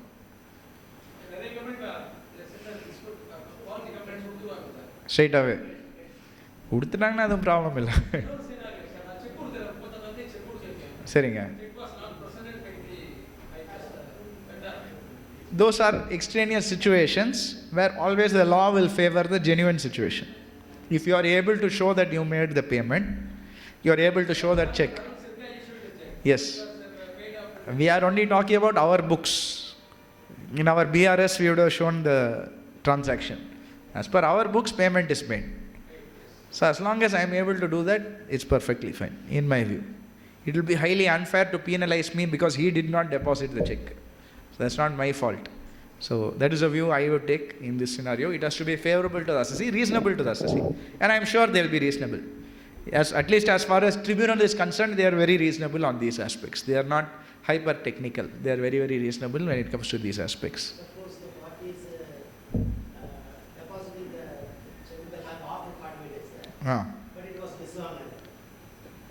So deposited after 45 days but dishonored. Actually, paid within the I understand. before 45 days. Yes. But the party is depositing the sale with the bank after 45 days. Yes. But after 45 days, it is dishonored. In my view, that is like a dispute only, no?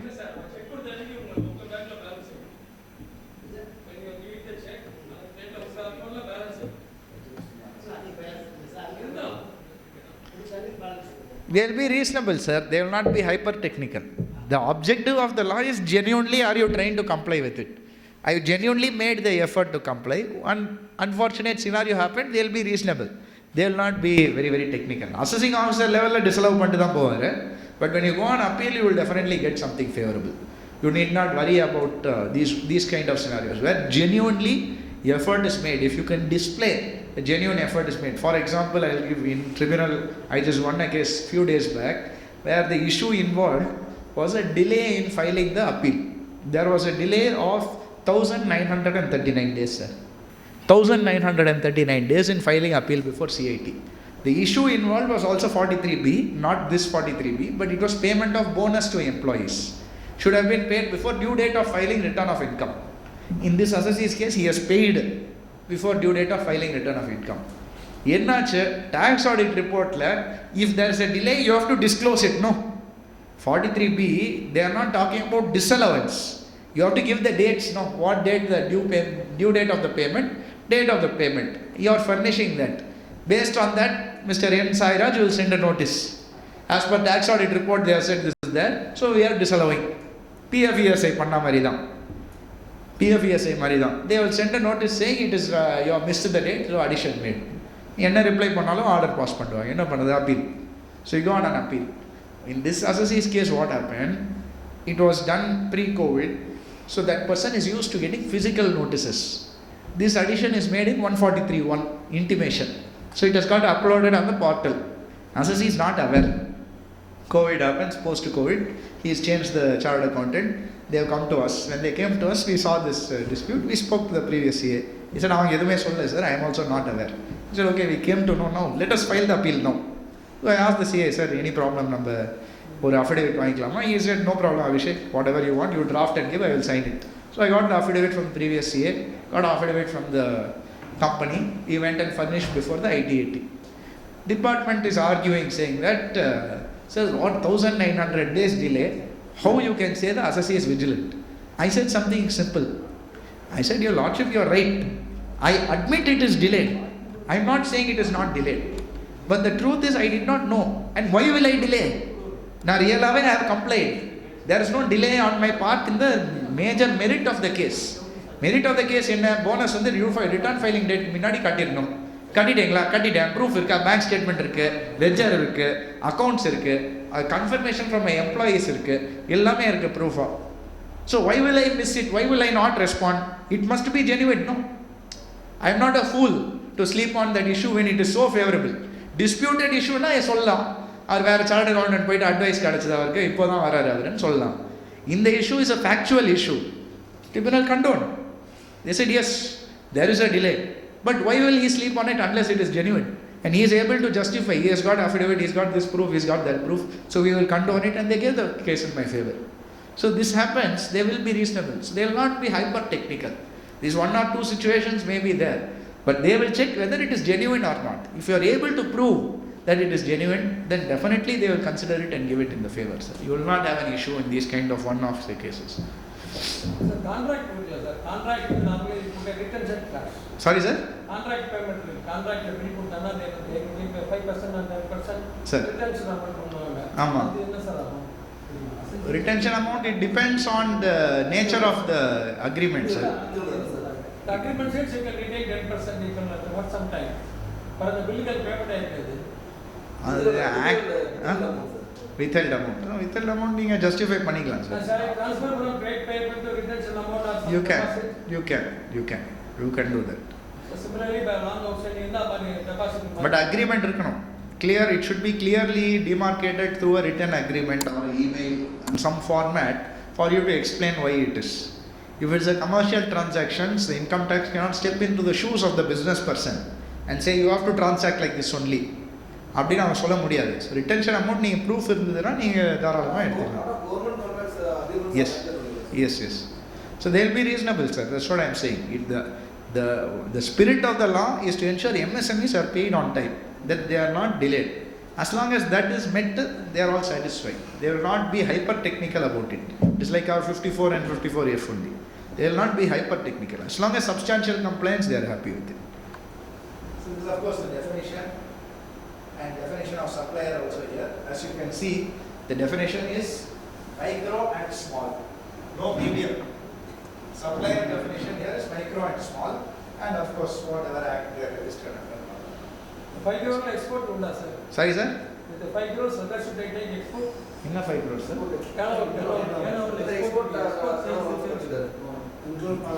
எதுல சொல்றீங்க புரியல. ஓ இந்த previous 5 crores turnover, 5 crores or 10 crores போறீங்கல. Suppose I am doing export. That will be counted or counted. Turnover தானே. Last piece of MSME export turnover is not counted. I have to get back on this particular aspect. I did not think it through. இவ்வளோ நான் யோசிக்கல. நான் பார்த்தது turnover. I have to go to the MSME Act. Income tax ல இருந்தா கான்ஃபிடென்ட்டா சொல்லிடலாம். MSME Act sir, even plant and machinery will not import anything equipments. Because these definitions are from MSME Act, it is not Income Tax Act. So whatever turnover definition in MSME Act only is applicable here, not Income Tax Act. So if it as per MSME Act, if you are saying export is not included, you need not include it. So this 10 crores is definition in MSME Act. But one thing I will tell you, you don't need to check this.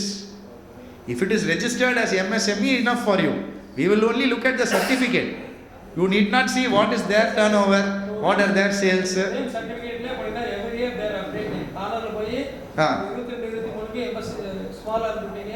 ஆமா. 23 நாளைக்கு அத update ஆகி not MSME ல போட்டுருக்கு. So அது மட்டும் போதும். நம்ம சர்டிஃபிகேட் மட்டும் வெரிஃபை பண்ணால் போதும். நீங்கள் அவங்களோட பேலன்ஸ் ஷீட்டு அவங்க ப்ராஃபிட் அண்ட் லாஸ் அக்கௌண்ட்லாம் செக் பண்ண தேவையில்லை.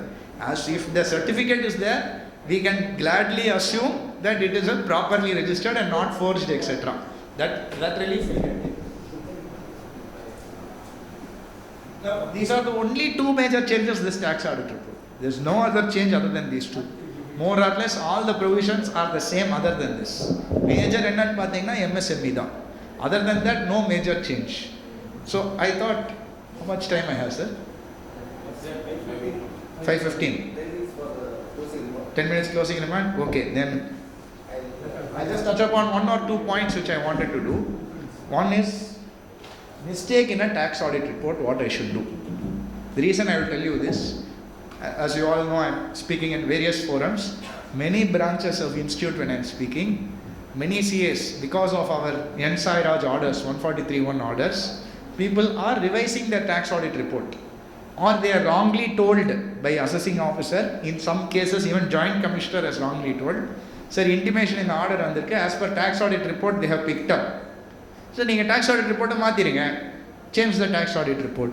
So can I revise the tax audit report? Am I allowed to revise a tax audit report? The answer is yes. But the institute tells what are the circumstances. Income tax cannot tell you the circumstances. So what are the circumstances? If a client fails to disclose something, a business activity or some matter, and it comes to light subsequently, then only you need to revise your tax audit report. Just because intimation is making an addition and it is because of the tax audit report, you cannot modify it. You have passed the audit report, expressed your opinion based on the facts you have verified on a particular date. Those facts have not changed. The facts will change if something new comes to light. Fraud பண்ணிருக்கான் sir, GST registration fraudulent. He is doing in the business பண்றாரு, ஒத்தபாக்கி business பண்றாரு, இந்த business பண்றாரு, fake GST invoices issue பண்றாரு. Then something new has come to light. So your opinion will change. But because intimation they are making an addition. So 43BH நீங்கள் போட்டதுனால addition பண்ணுறாங்க sir அது. So அதை எடுத்துட்டா சரியாயிடுமா சார்? எடுத்துட்டா சரியாயிடும். I will go and revise my tax audit report. No. As per institute you are not supposed to. Income tax may say that, but you are not supposed to do. And for us, as I told you, we will always follow the institute guidelines first. The guidelines of the institute are binding on us. We will be careful about that first. Income tax is secondary. We can always go on an appeal and win the case. Assessing officer intimation nala we should not get tempted to make the change because the client will be happy. It does not matter. We will fight it on an appeal. We will go on the merits of the case and we will fight it on appeal. So this is a very important one I wanted to touch. So in that case, client is the villain, right? Yeah, client is definitely the villain. Client, sometimes income tax is the villain. Mr. Sairaj. Mr. Sairaj. Sorry, Mr. Sairaj, if you are watching. So, but just for example purpose, I am calling your name. Because delay in tax audit report, I got multiple calls from chartered accountants asking doubts on this. Your delay in tax audit report can be done. It will be condoned also. They cannot automatically levy the penalty for delay in filing tax audit report. They will give you an opportunity. If you can justify with reason, they will not levy the penalty. In multiple cases, I have argued and I have won. They have dropped the penalty also, provided you can properly justify. I had a surgery. My mother passed away, my father passed away, close death in the family, acceptable. If you are able to prove it, perfectly fine, they will drop the penalty. They will drop the penalty. No, in assessment. Assessment thani sir, penalty solran. During penalty proceedings, when they draft a penalty for delay in filing audit report or non-filing of audit report, if you are able to justify, it is perfectly fine. It is perfectly fine. So these are various judgments I have put. You don't have time to go through it, so just okay, so one more change, sorry. This last amendment, sorry sir, I'll just take 2 minutes on this amendment. What do you do is always our opening only sir. Closing is more somber than that. But one major thing is one amendment is sales promotion expenses. This is also one thing which they said, the expenses incurred which is in violation of the law, you should disclose in the tax audit report. That cannot be allowed. Now this they have modified, saying violation not only in law, violation in any code or a guideline also. The meaning of this is, when you have gone to doctor office, before when you are waiting in queue for the doctor, before they call you, some boys wearing one backpack will be called. You have seen? A long line of boys will be there, wearing backpack. Who are these boys? Sales reps from pharma companies. So normally they will go, they may entice the doctor with certain things and the doctor will prescribe only those tablets. Sir, in the tablet vana, இந்த company tablet வாங்க, இதான் நல்லா இருக்கு இப்போ, இதான் நல்லா போயிட்டு இருக்குங்க மார்க்கெட்ல. So இந்த tablet வாங்குங்க. This is against the code of the doctor's ethics, like how we have ethical code of conduct for CAs, doctors also have a similar code of conduct. So what they said is, if they are getting a certain money to recommend a certain tablet, goes against the code of conduct of doctors. So the company, the pharma company which is paying them, the pharma company is paying them money, என்னோட tablet recommend பண்ணுங்க, for them it cannot be an allowable expense. From this year onwards, you have a separate disclosure for that. Where any expense is incurred which is in violation of the code of ethics or guidelines, not only law, not only violation of law, till last year, violation of law. From this year onwards, violation of code of ethics or guidelines also has to be separately disclosed. The major reason is doctors, influencers. People who are influencers are violating a lot of guidelines. SEBI, all their guidelines are being violated, but they are getting free cryptocurrency. They are recommending cryptocurrency. For that they are receiving payments. That company which is giving them this payment to incentivize them to promote them cannot claim it as an expense. That is the latest amendment which has come. So that's the third change, third major change in this tax audit. I have clause by clause, I have done a lot of practical issues here. So I'm just skipping through for want of time. occur. More videos are there, so I'm keeping that also.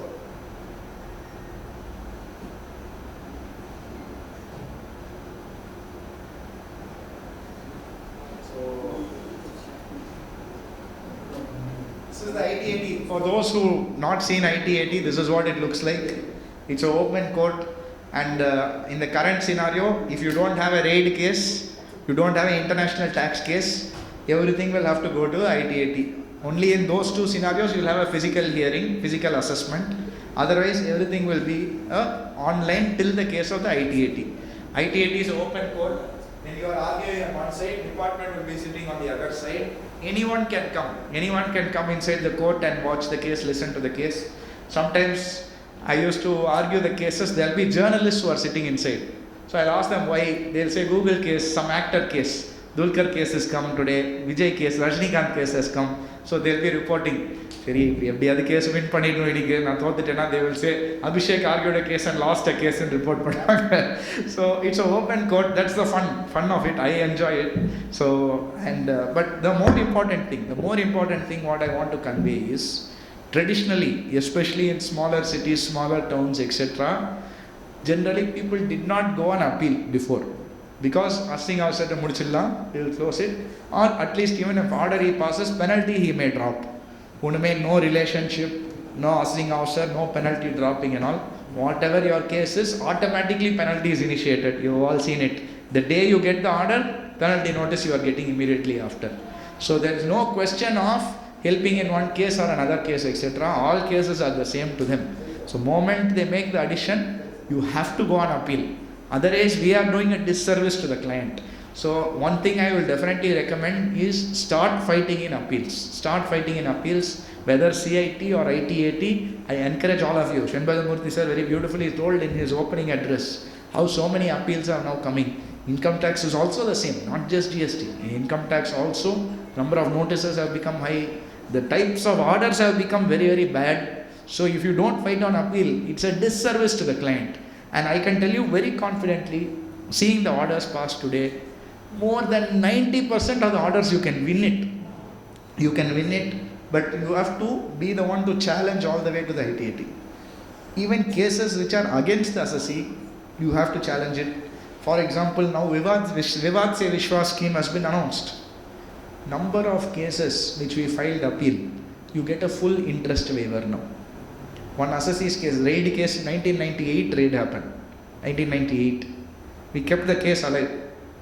Now the tax demanded from him, the amount demanded from him is 2.4 crores.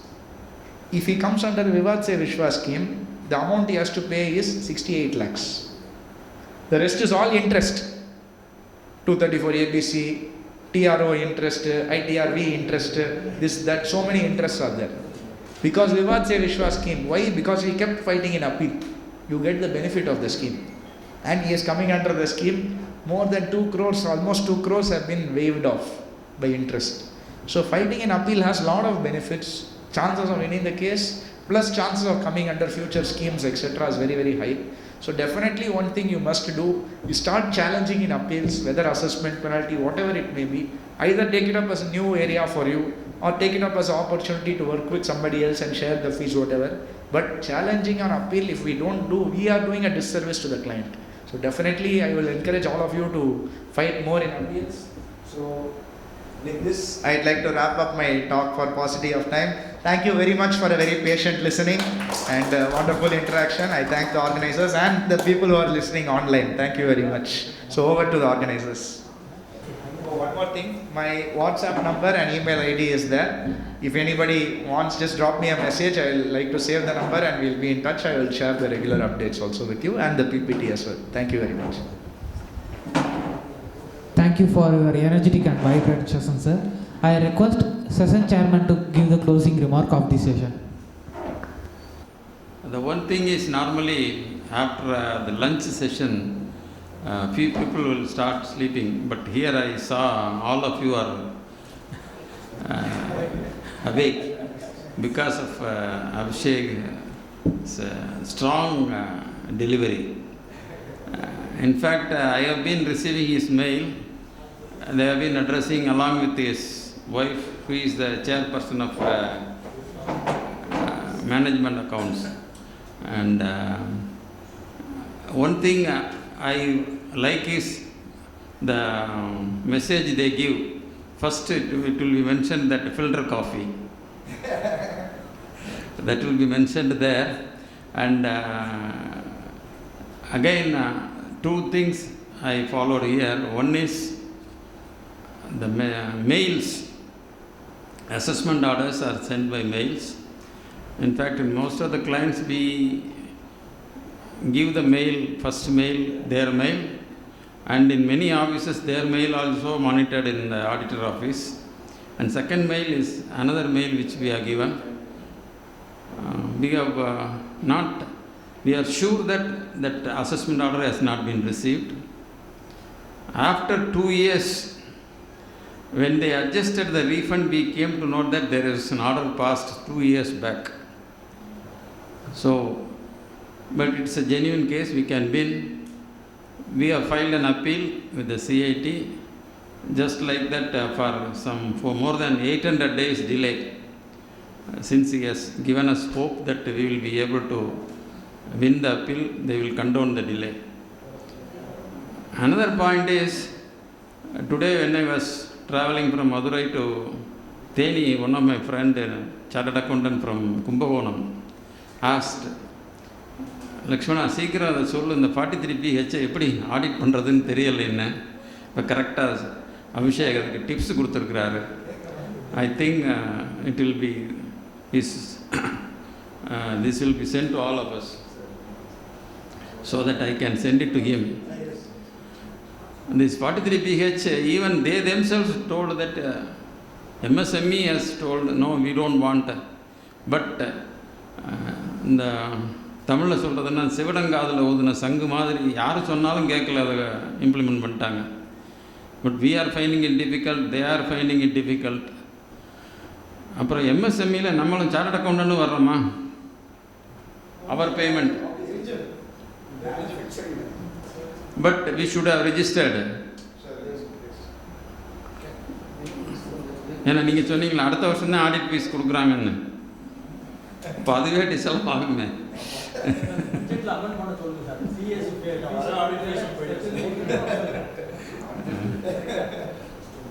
So, wonderful presentation.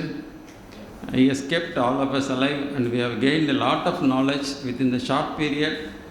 இவ்வளவு cover பண்ண முடியுமான்னு தெரியல. I appreciate his knowledge and presentation and I am very happy to be here along with you. Thank you. And one more comment from the members, those are watching from online. Chartered accountant said that Mr. Abhishek is presenting in an excellent way. He is going from strength to strength. From Muralidharan sir and some members saying excellent Mr. Abhishek, fantastic presentation. So thank you sir, thank you so much. I request CA Giridharan from Sivagasi sir to present the memento for our special guest.